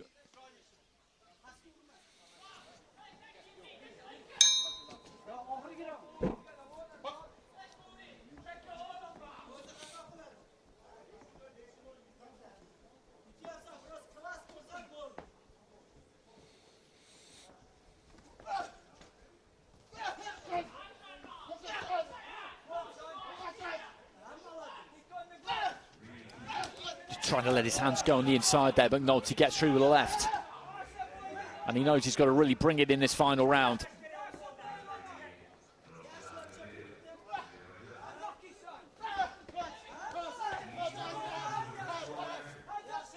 Good work at close quarters there from Izroilov. That left hand getting through a couple of times. McNulty replies with some good body work.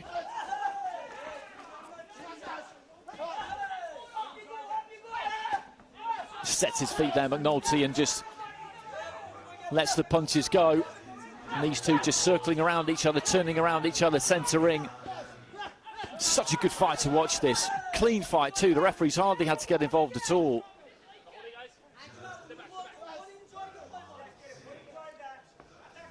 Just hanging on the ropes there. McNulty waiting for the opportunity.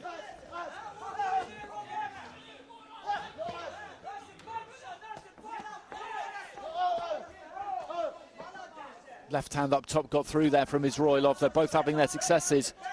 This is a terrific round in terms of the quality. It's really evenly matched as well midway through it. And the Scottish corner just trying to G McNulty up. They're telling them Izroilov is running low on gas here. I'm not too sure about that, but they just need to do what they need to do to try and light a fire under their man. A right hand got through there from Izroilov, but I think he probably is feeling this a bit, actually. McNulty's really bringing it here.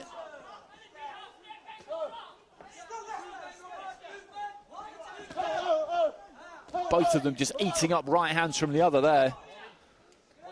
Final minute, and I think they're equally glad to get a little bit of a breather as they lean on each other's shoulders, and then Izroilov just pushes McNulty off him and they get straight back down to it. That guard's worked pretty well for McNulty tonight, you have to say, because we've seen punches ricochet off it, we've seen some ricochet through the guard. Again there, it's usually the third or fourth punch in the combination from Izroilov that gets through. Good uppercut on the inside there from McNulty. Izroilov steps into a 1-2. This is probably the best round that we've seen in this ring, maybe over the course of the 2 days, actually, that we've been here so far.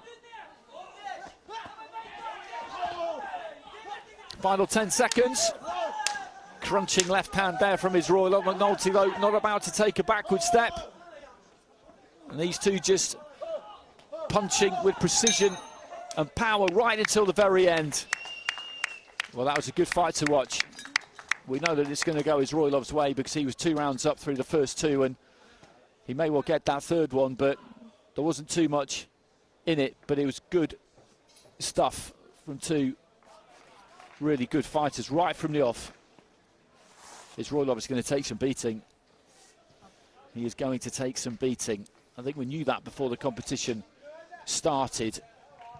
But it's one of those fights where McNulty, I think, probably won't get anything on the scorecards. But as I said earlier, that's just how boxing is scored.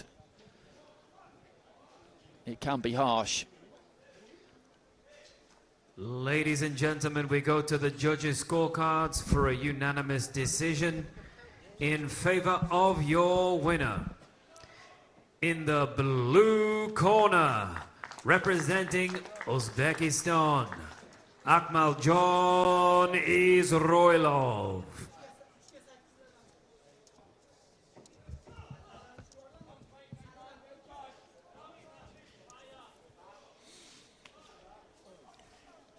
So there are the scores. There was a 10-8 in the final round there from the judge from Kazakhstan. Everything else was a 10-9. So, as I say, over the course of the 3 rounds, Robert McNulty literally got nothing from any of the judges. But that doesn't tell the story, because you just look at that, they're setting their feet, they're digging their toes in.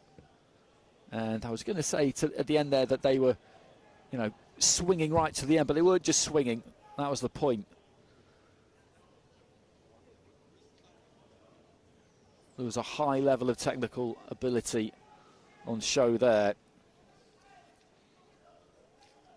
And what have we got next? We've got Dzhambulat Tulamisov from Kazakhstan and Ramon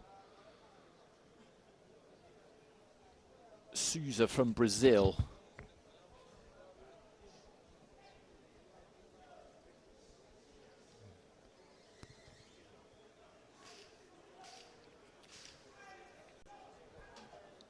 Ladies and gentlemen, the next contest in Ring A is in the 86 kilogram cruiserweight division. Your referee for this contest from Palestine is Mohammed Abu Ramleh. Introducing to you first, boxing out of the red corner and representing Kazakhstan, Davlet Tulemisov.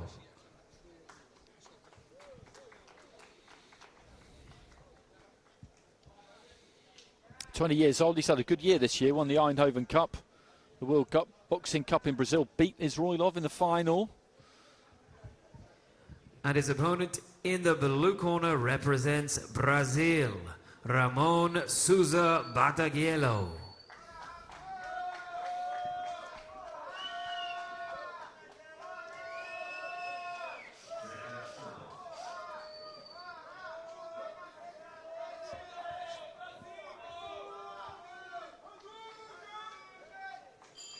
Your judges for this contest come from Colombia, Romania, Afghanistan, Azerbaijan and Tunisia.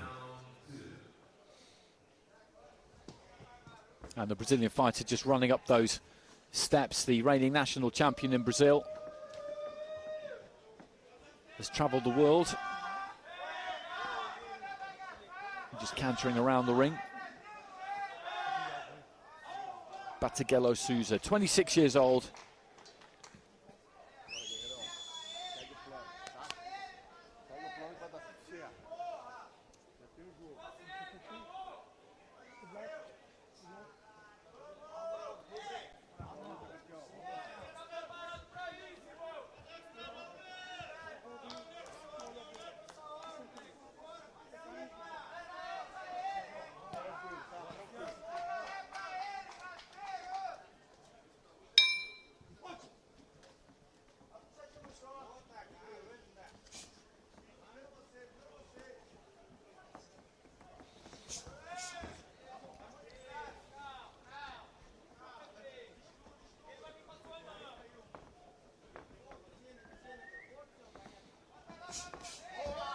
Southpaw here in Tulomisov.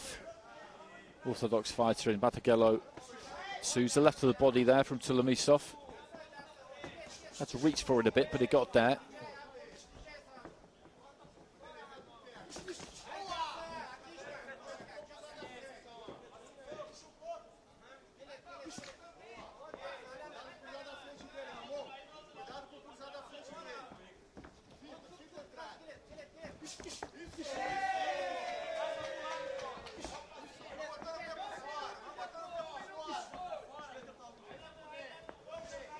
Again, just manages to dab to the body there. It's a scoring punch.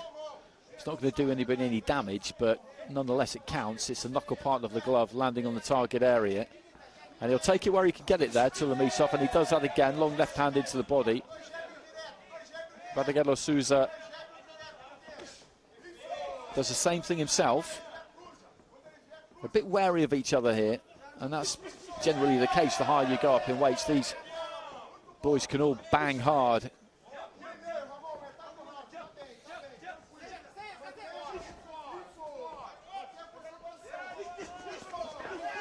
Just caught a left hand as he came forward there, the Brazilian in blue.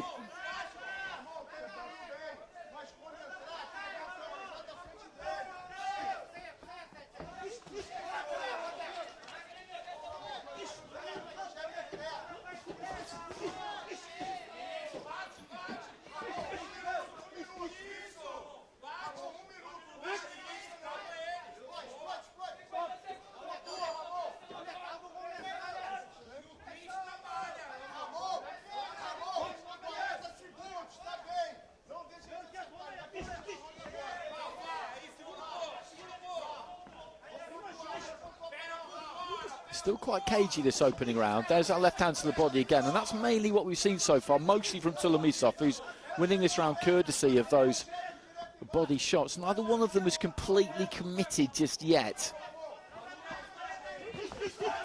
A little bit more of a fight breaks out there.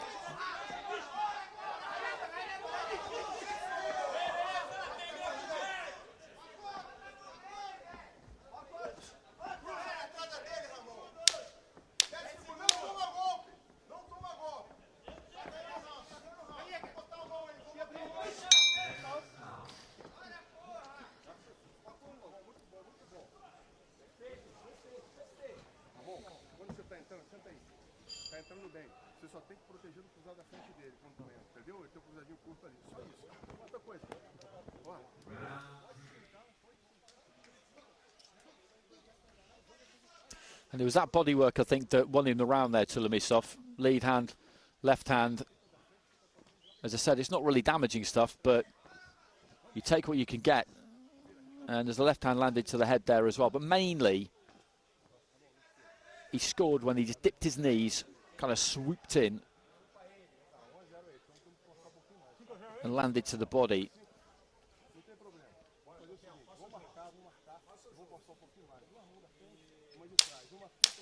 And it's 10-9 across the board for Tulomisov. Seconds out.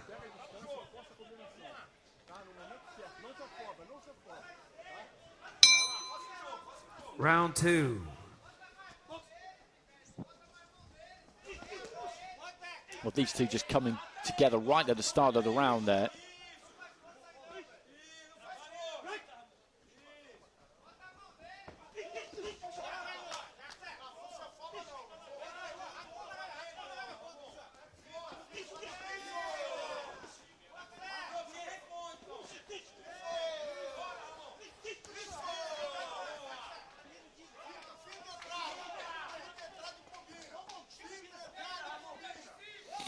And there we go again.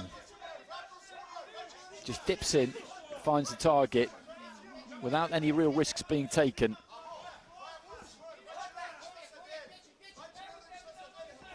And the way he carries those gloves, Bagatelle Souza, it's always a possibility because he does show a lot of body.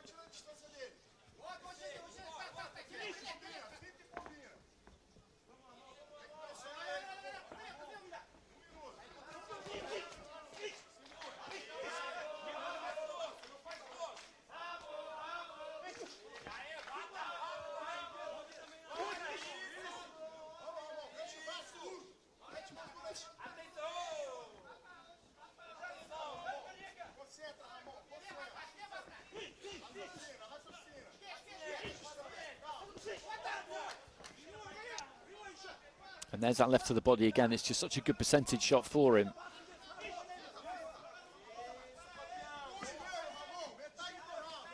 He's respectful of the power here, I think, Tulomisov. I think he knows that Bagatelle Souza has got a bit of a dig on him, maybe, as he steps in there, the Brazilian, tries to let go with his left hand, doesn't quite materialise as we head into the final minute of round 2.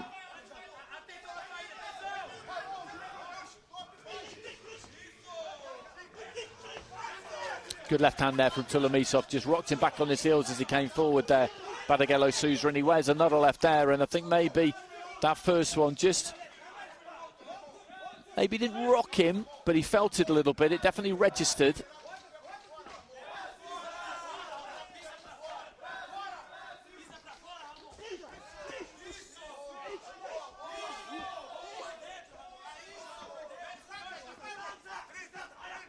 Referee almost getting in the way there.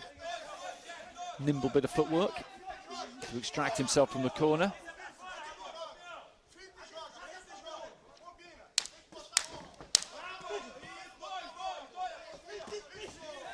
And the other impact of that body shot, it's not just the fact that it's an obvious scoring punch. Although it might look quite light, when you land that squarely on somebody, it just takes the wind out of their sails. It takes the wind out of the sails of their attack, basically. You're looking to try and get that little bit of rhythm going, that little bit of kind of dip glide to take yourself into range, and then you get a glove in the midriff, even if it's not that solid. And you have to start everything all over again. So it's really good for breaking up your opponent's attacks, as well as being a punch that is easy to see for the judges. And he's boxing a very disciplined fight here, Tulomisov, and I'd give him that second round as well for exactly the same reason that I gave him the first.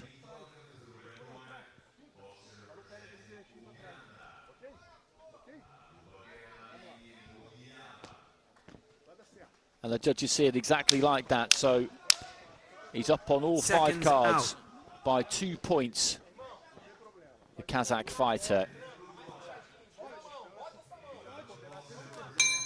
And he needs a big finish here. Third and final round. Bagatelle Souza, he knows it, his corner knows it, everybody watching knows it.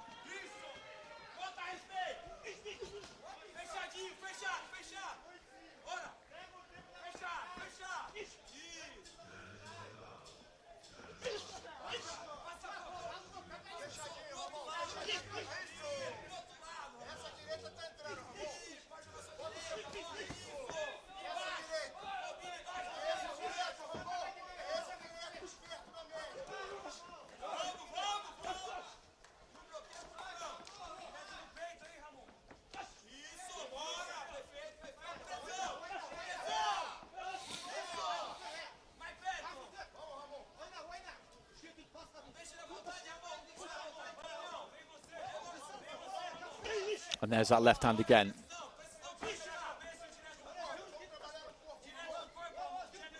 And it's made it difficult for Battagelo Souza really to build any kind of rhythm. Nice combination, finishing with the right to the head there from Tulamisov.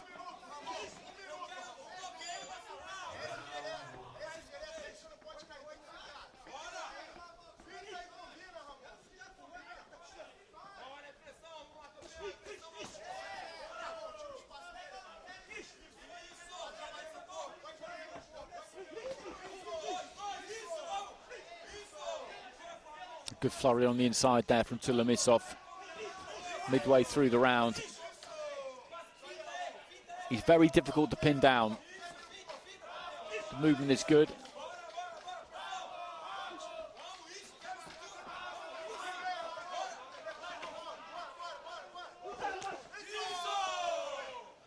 Well, the Brazilian corner enjoyed that. But Tulamisov, I don't think really felt it too badly. Came back with a left hand.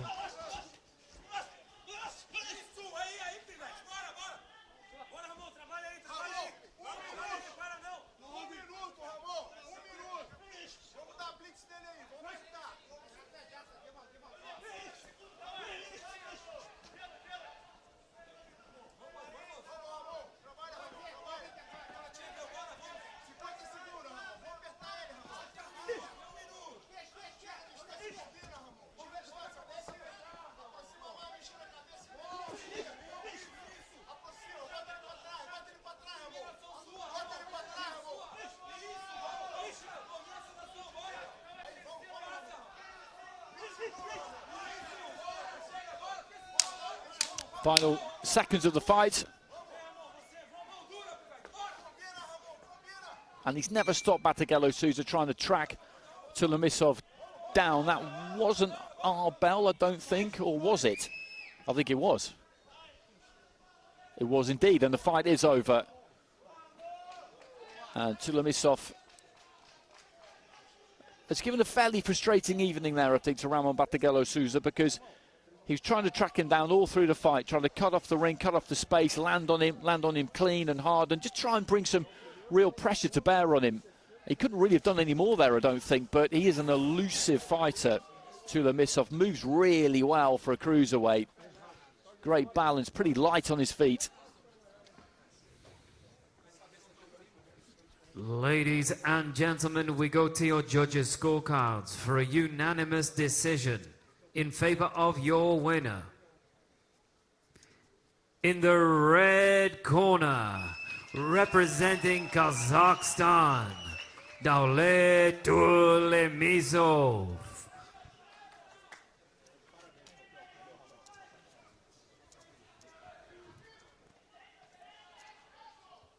And there are the scores. 3 rounds to 0. 10-9s all the way. All 5 judges, all 3 rounds.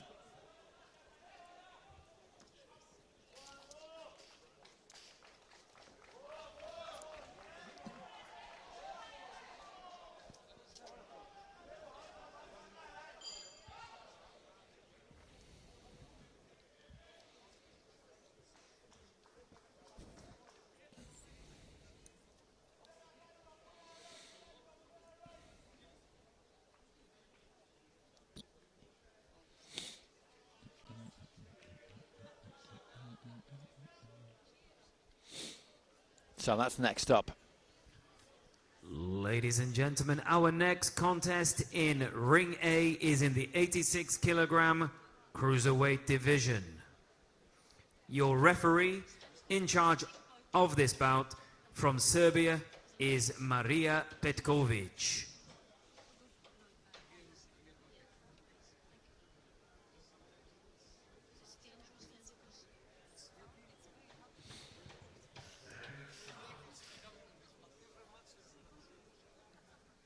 Introducing into the ring first and into the red corner, representing Angola, Adriano Chiana.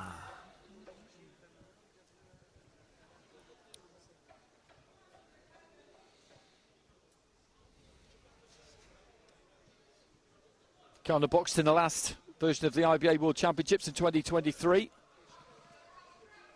And his opponent in the blue corner, representing IBN India, Harpal Singh. Harpal Singh, an experienced campaigner. His biggest achievement, you go back 10 years, he won gold at the World Military Games, which is a serious title, a little while ago now. Your judges for this contest come from Latvia, Morocco, Italy, Colombia and Kyrgyzstan. Just saw Kiana lope into the ring, stride over that top rope.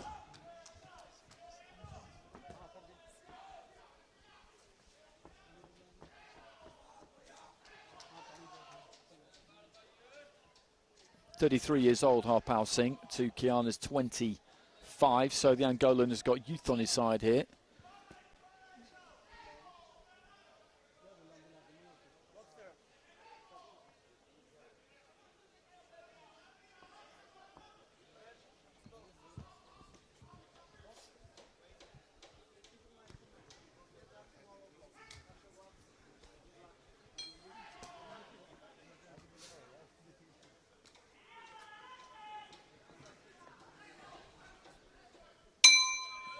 Round one.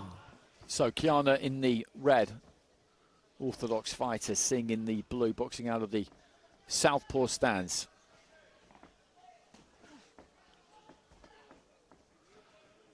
Early on there, Singh just looking to try and send that southpaw left hand sailing through, just pulled it slightly.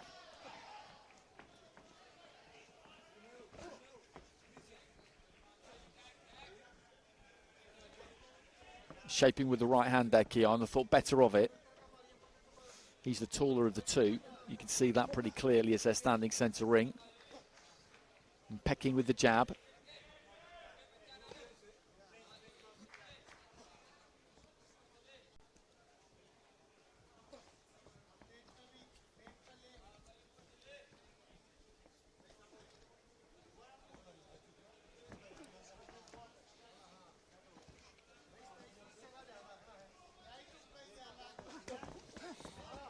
Left hand to the body there from Harpal Singh. He almost tripped a little bit as he came forward there. Neither one of these two has really found their range out. That's better from Singh. Took himself in closer there. And you can see the length that he can get on that right hand there, Kiana. He came up short with that one.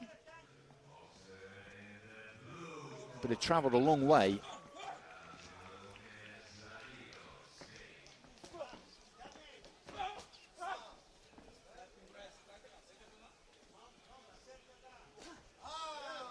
Good left hand, has shot that up from the waist. Changed the angle on it, the trajectory.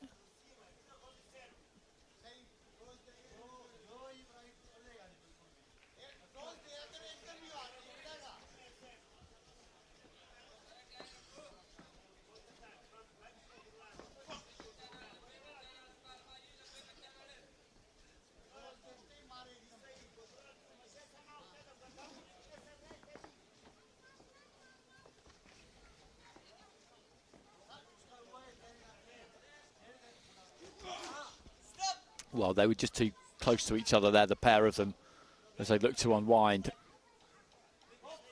Kiana was looking for a right hand, Singh was looking for a left hand. Neither one of them had space heading into the final 30 seconds of round one.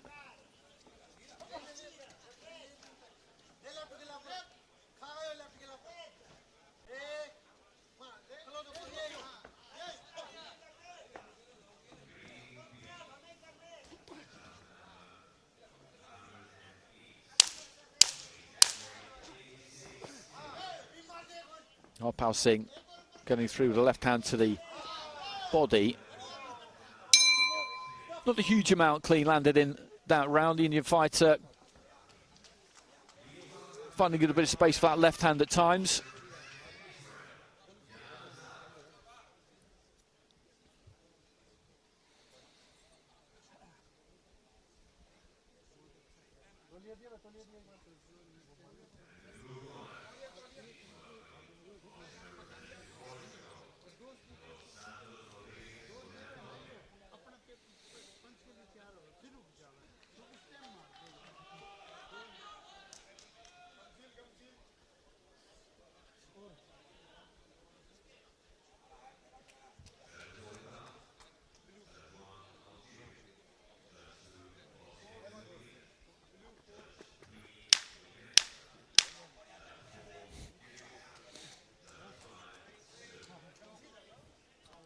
So 4-1 in favour of Harpal Singh that first round. Moroccan judge going Kiana's way.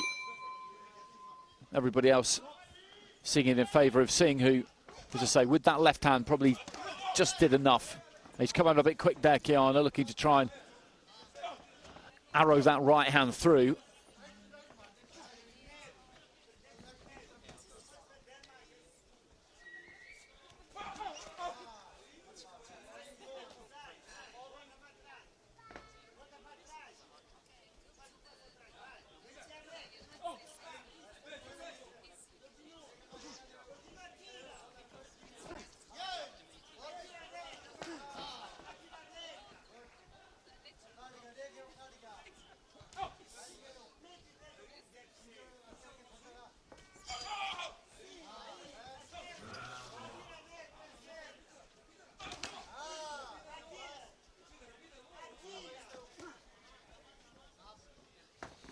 Little fake with the front foot there from Singh.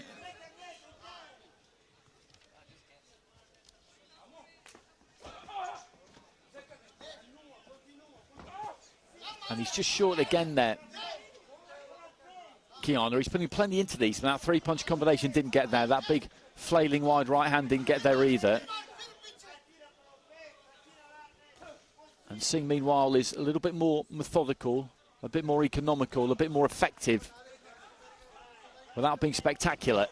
Right hand into the body there from Kiana. He felt that was a bit low, Harpal Singh. Looked at the referee wasn't interested.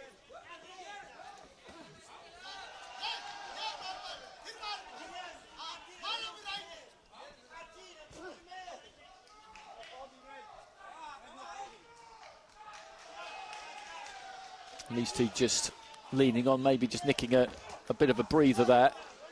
No knockdown, says the referee. Bit of a clash between the two. And Harpal Singh, I think, is okay. He'll be given a little bit of time to recover here, I think. The doctor's just had a quick look.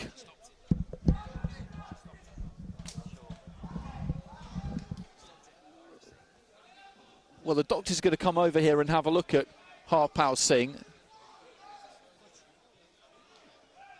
Is there a bit of damage inside the mouth there? They clashed as they came into the centre of the ring. I couldn't really see from this angle whether there was a punch involved there or whether it was just a coming together of the two fighters. He says he's fine there, Harpal Singh. He says he's okay to continue.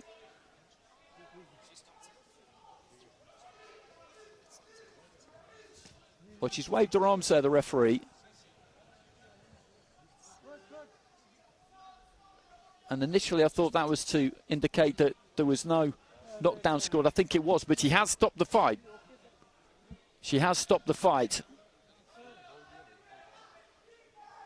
And that will be called a knockout. The judgment from the official there, from the referee, is that a punch was the reason for Harpal Singh going down, and that will be called a knockout. He doesn't seem to quite know what's happened there, the fighter from India, because he was in control of that fight. I thought he'd won the first round.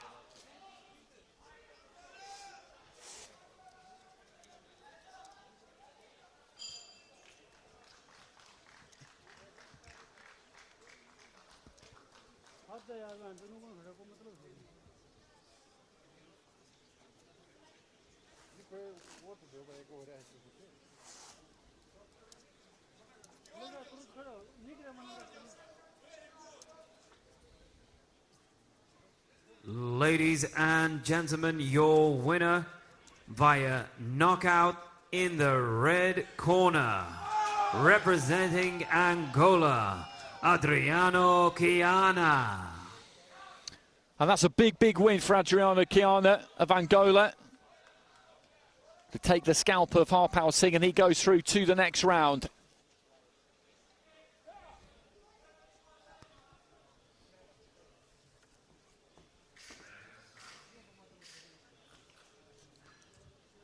Okay, well, let's see if we can get a look at that finish again here. That's some action from earlier on. That was a punch that he felt was low, Harpal Singh. And as it landed there, he's hitting with the forearm. He's hitting with the forearm, and that's why I couldn't really get a clear steer on whether anything legal and clean had actually landed, because he's clubbed him around the side of the head with a forearm there. It's not deliberate from Kiana. He's got very, very long levers. He got a little bit too close through the punch, and that's what happened. And you could see it disturb the jawline, and you could see it have an impact, and down he went. And that's why originally I described that as a kind of coming together. I couldn't really tell whether a punch had landed. And on the grounds of that, the referee has called it a knockout. That wasn't a legal blow. We can see that. The referee doesn't get the privilege, the luxury of a replay. And Harpal Singh, I think, is Ladies and rightly gentlemen, aggrieved our there. next contest in Ring A is in the 86 kilogram cruiserweight division. Your referee in charge of the action from Egypt is Mohsen Ali.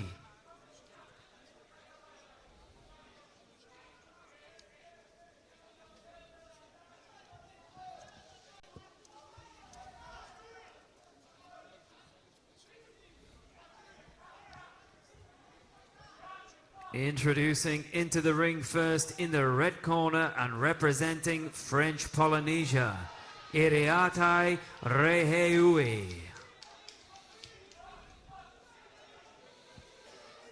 Gold medalist from the 2025 Oceania Championships, Iriatai Reheui, boxing for French Polynesia. So good current form to bring into this one, up against a really experienced campaigner. And his opponent coming into the blue corner representing Kyrgyzstan is Erkin Adilbek.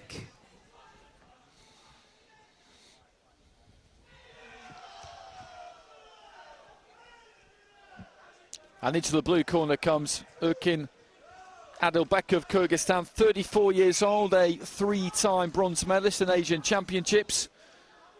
And this will be the fifth IBA World Championships he's competed in: 2019, 2021, 2023 and now 2025. Your judges for this contest come from Palestine, Azerbaijan, Colombia, Morocco and Armenia.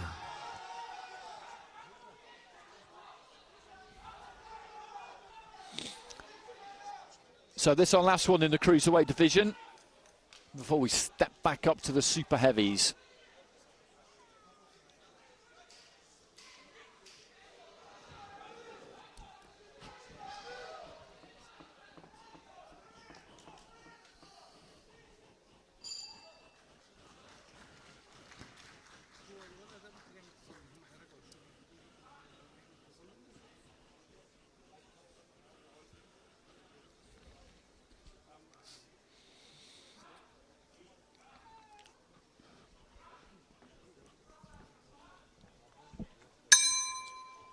Round one.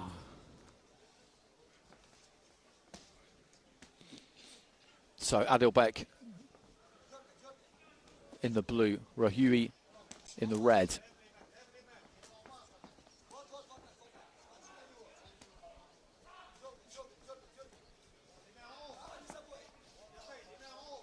I had a quick look down at the canvas there, Adilbek.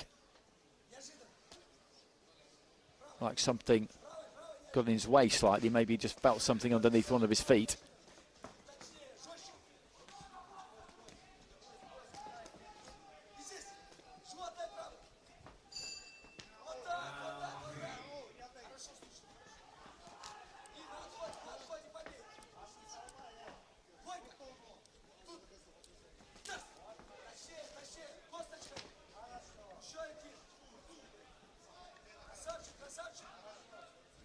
Just cramping himself for room a touch there, Adilbek, as he was looking to try and throw that right hand. He's up against a fighter who's got quite a jerky style here, Reheui.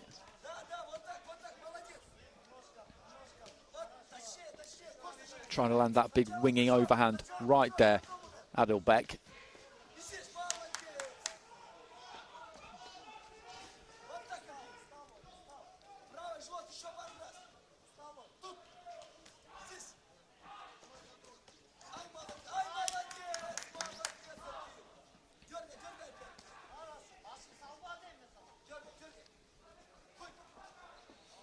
Just tapping with the jab there. Adil back a little bit short with it. Ray Huey again just short with his own right hand. Neither of these two have made that real move yet, that big commitment.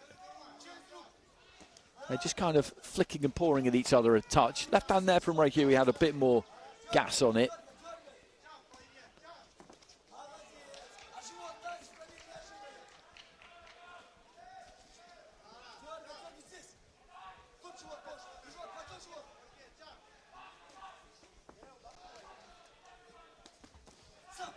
Long right hand there from Rehui. Found the target.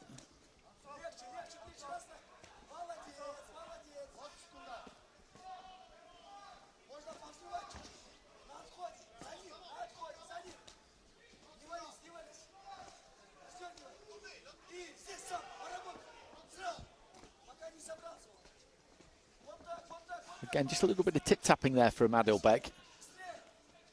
And it's been a bit like that from both of these two. Touch of a phony war this opening round. I think Adilbek's probably been the busier of the two, probably has landed a bit more. That right hand comes through there, and just looking to finish a little bit more strongly. Nothing really heavy has leaked through there, but he did enough. The man in the blue corner.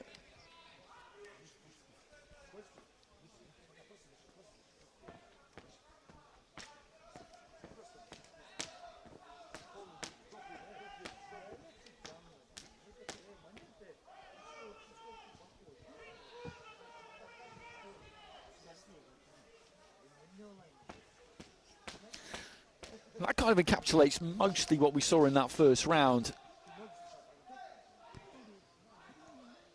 They're throwing, but they're managing to evade each other relatively comfortably at times. But of the two, it was Adilbek who managed to not exactly mark up the features of Rehui, but at least land on them. Seconds out. And there you go, 10-9s across the board there for the judges in favour of the fighter from Kyrgyzstan. Round two.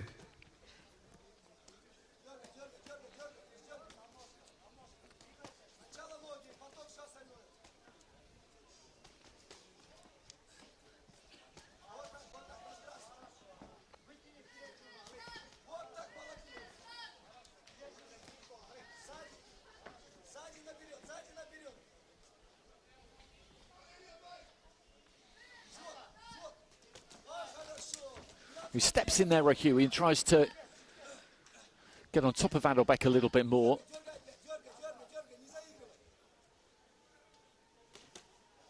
It's quite tame, this, really, so far for a cruiserweight fight.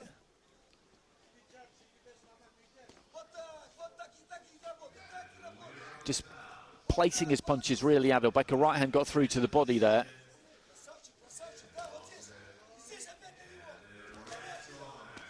Right to the body from Rehui.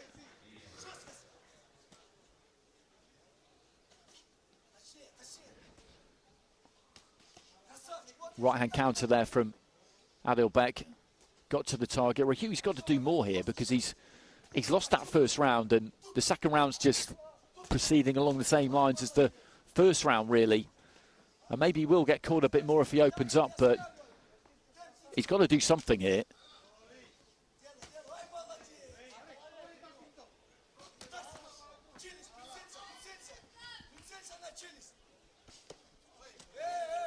Oh, a low blow there, I think. Rehui knows it, and he's down on his knees right in front of us here.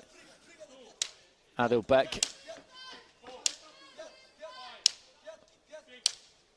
And he takes up the count here, the referee, but this is to give him time to recover. It's not a standing count, it's an 8 count to give him time to recover. If at the end of that you're still really struggling, you can get up to 90 seconds. That's the allowance, but as in the pro ring, where they're allowed up to 5 minutes, nobody ever really takes it. It's a point of pride, I think, to continue as quick as you can, which I don't always see the point of, but Adilbek does seem to be okay. He apologised for that almost immediately, Rehui.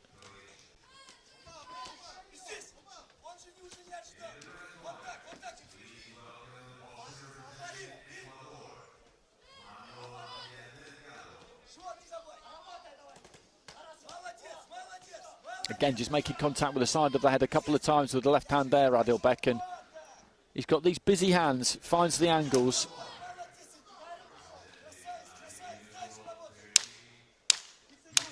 Not a hard puncher, I think that's fair to say, but he's effective.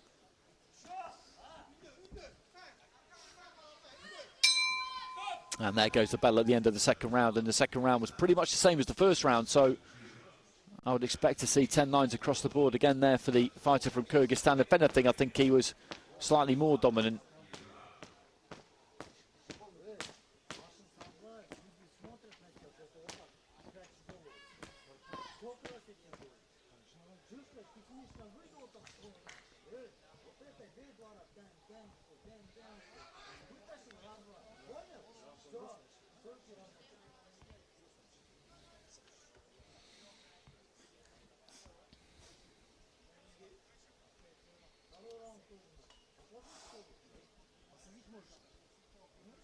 And that was a low blow, and it was low. You could see there it was low. Seconds out.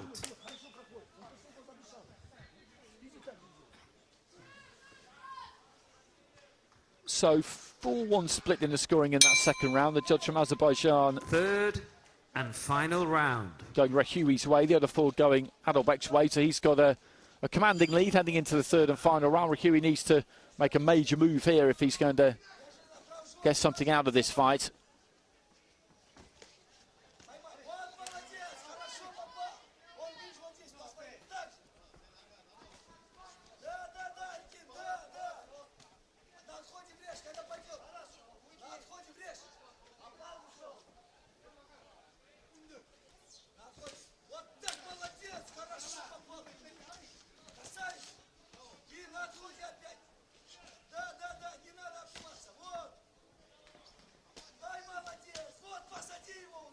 Right hand is coming through over the top there again from Adilbek, who's just punching with a bit more authority in this final round so far, I would say.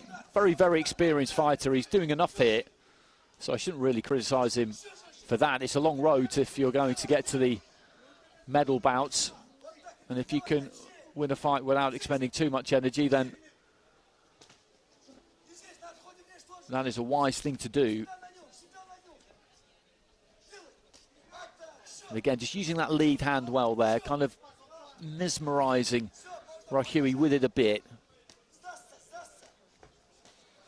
And then landing it.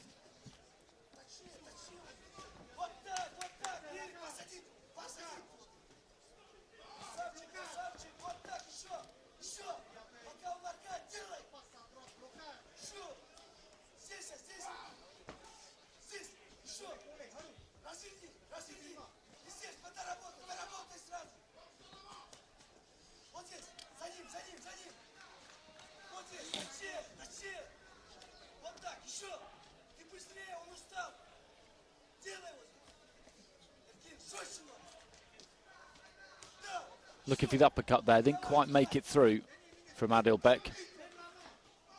And it's just a constant drip, drip, drip almost, I think, here that Rahui is struggling with. He's not looked in trouble or hurt at any point, but he's just getting hit with something all of the time, and that makes it difficult for him to set up his own attacks and do what he wants to do.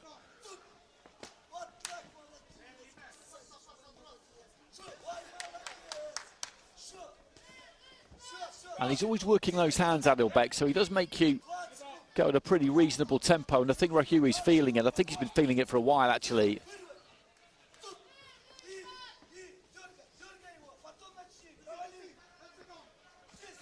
Into the final few seconds.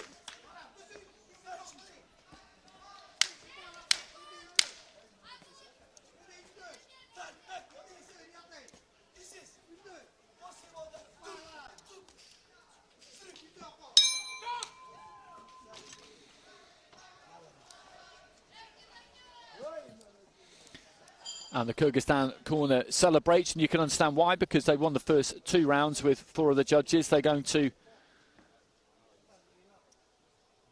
get that final round, I would say, as well.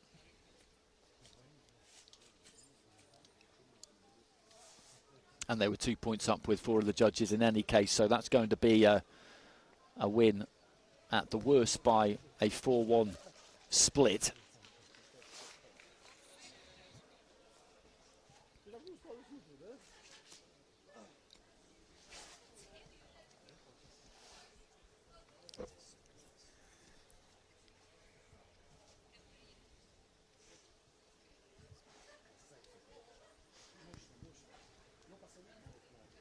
Ladies and gentlemen, we go to the judges' scorecard where we have a unanimous decision in favor of your winner. In the blue corner, representing Kyrgyzstan, Erkin Adilbek.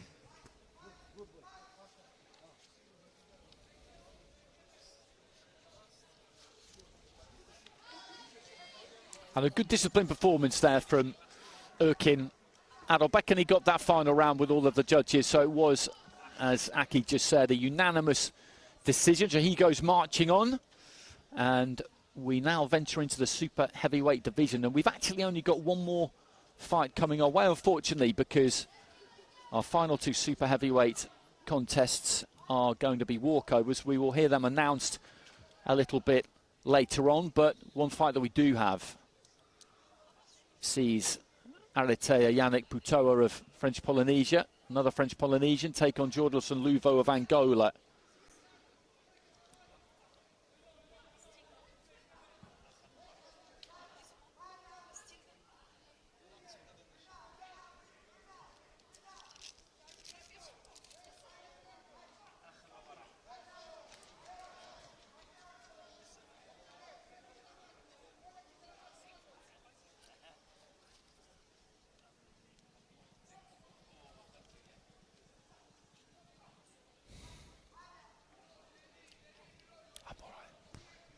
Ladies and gentlemen, our final contest in Ring A is in the 92+ super heavyweight division.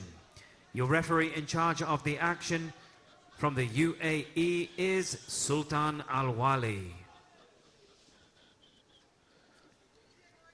Introducing into the ring first in the red corner, representing French Polynesia, Ariti Putua.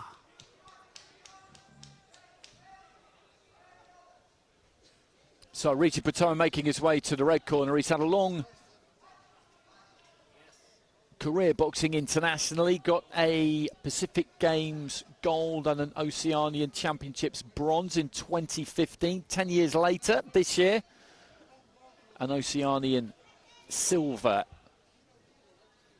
And his opponent in the blue corner, representing Angola, Jordelson Luvo.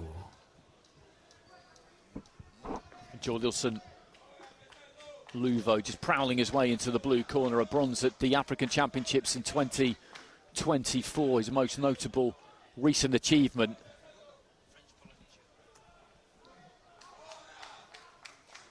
Your judges for this contest come from Tunisia, Romania, Latvia, Sri Lanka and Kyrgyzstan.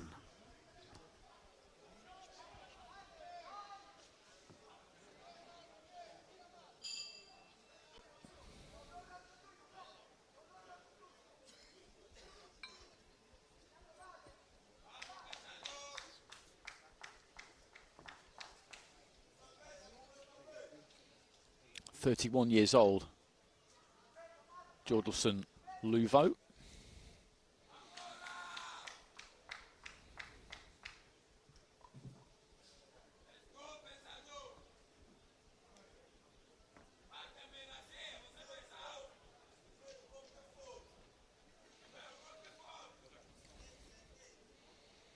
Looking at Ariti Putoa, he is a unit. You look at that upper body, it is strong. He's a bit shorter than Luvo, and it makes you feel like you can guess how he's going to go about it here, Putoa. You'd imagine it's going to be hooks Round and one. uppercuts rather than jabs and straight right hands. He's going to look to try and keep that head on the move. He did throw a pretty decent jab to kick things off with, though. He's giving away a bit of size here to Luvo, though, who's just swinging in early on here. And then looks to get on the jab a bit more. He's got a very natty pair of boots on, Jordelson Luvo. Climbs into a lead left hook there, Putoa. but he is going to try and keep that head on the move, try and bob and weave his way onto the inside, and then explode up, I think. That will be the plan. Gilderson Luvo's got to see if he can fend him off. That was a good left hand from Putoa. Got nice and tight there. And again, and he can't just let him walk in like this, Gilderson Luvo, because this could be trouble for him if he does. He connected with a big left hand there. Putoa and another one, and Luvo has got to just grab a hold of him here, try and get the referee involved, and then see if he can establish a jab and try and keep things on the outside, because that is exactly where Putoa will want this fight. As I said at the start, you look at how he's built physically, and you basically know what he's going to want to do.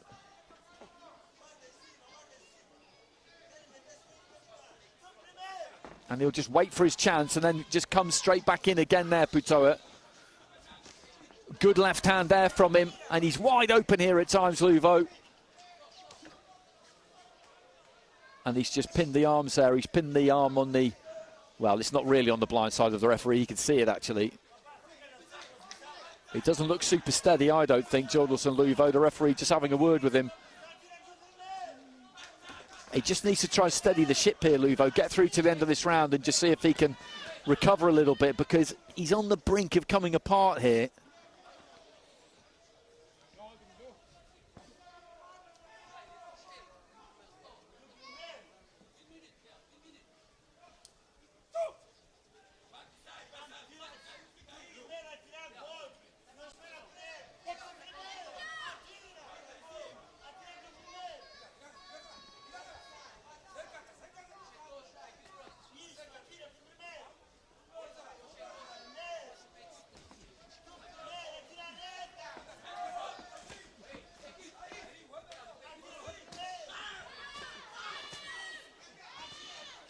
Just trying to let his own hands go here, Luvo. Trying to punch back if he can.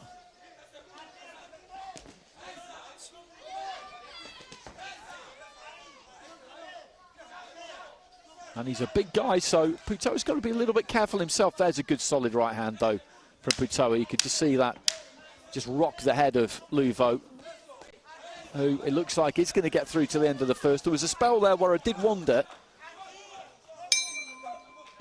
Well, plenty of action in that opening round.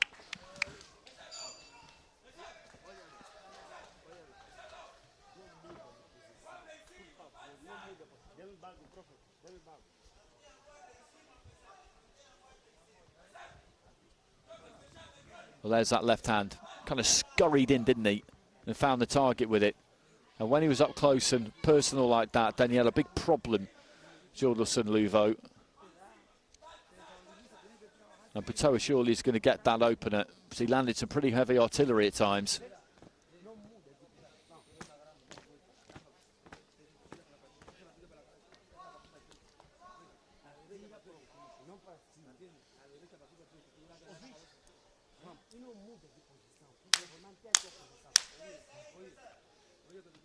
And 10-9s across the board there for Putoa.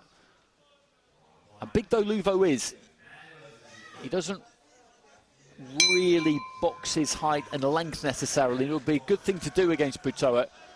A jab is what you need. He leans into the jab though, which is a bit dangerous. And again, Putoa just trying to hustle onto the inside, and it's not that difficult a thing for him to do. I don't think he really respects the power of Luvo, and that's a problem for him. A problem for Luvo, that is.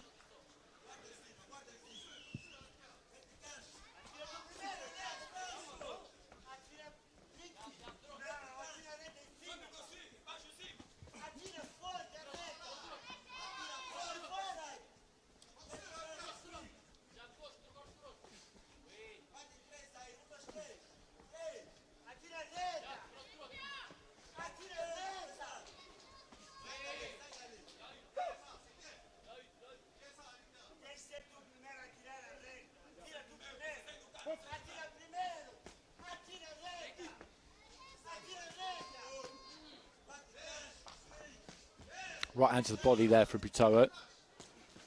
Just looking to step off and change the angle. Lands the left hand and the right. Then the standing count comes in from the referee. I wouldn't have been surprised if we'd seen one of those in the first round, actually.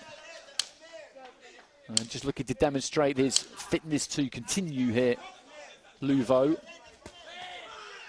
And that's a good left hand there again from Putoa.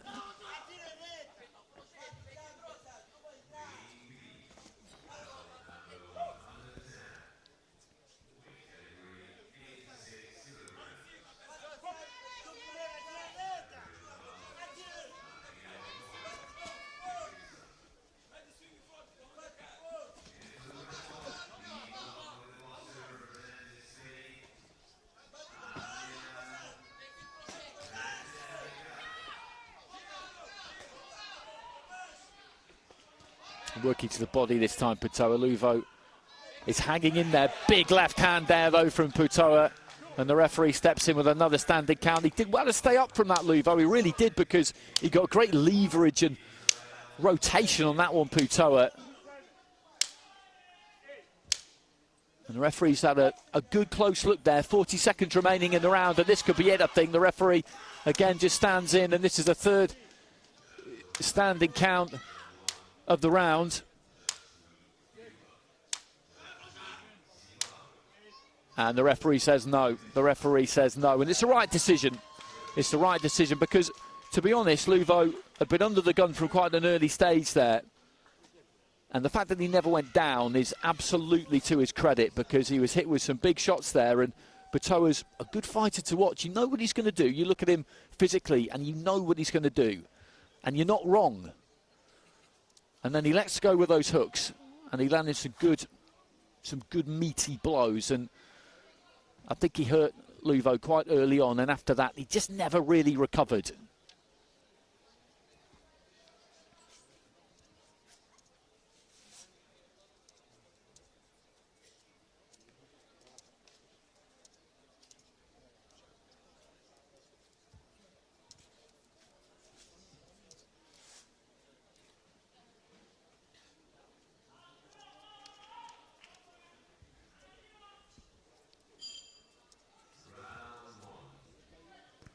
Ladies and gentlemen, your winner by RSC in the red corner, representing French Polynesia, Ariti Putoa.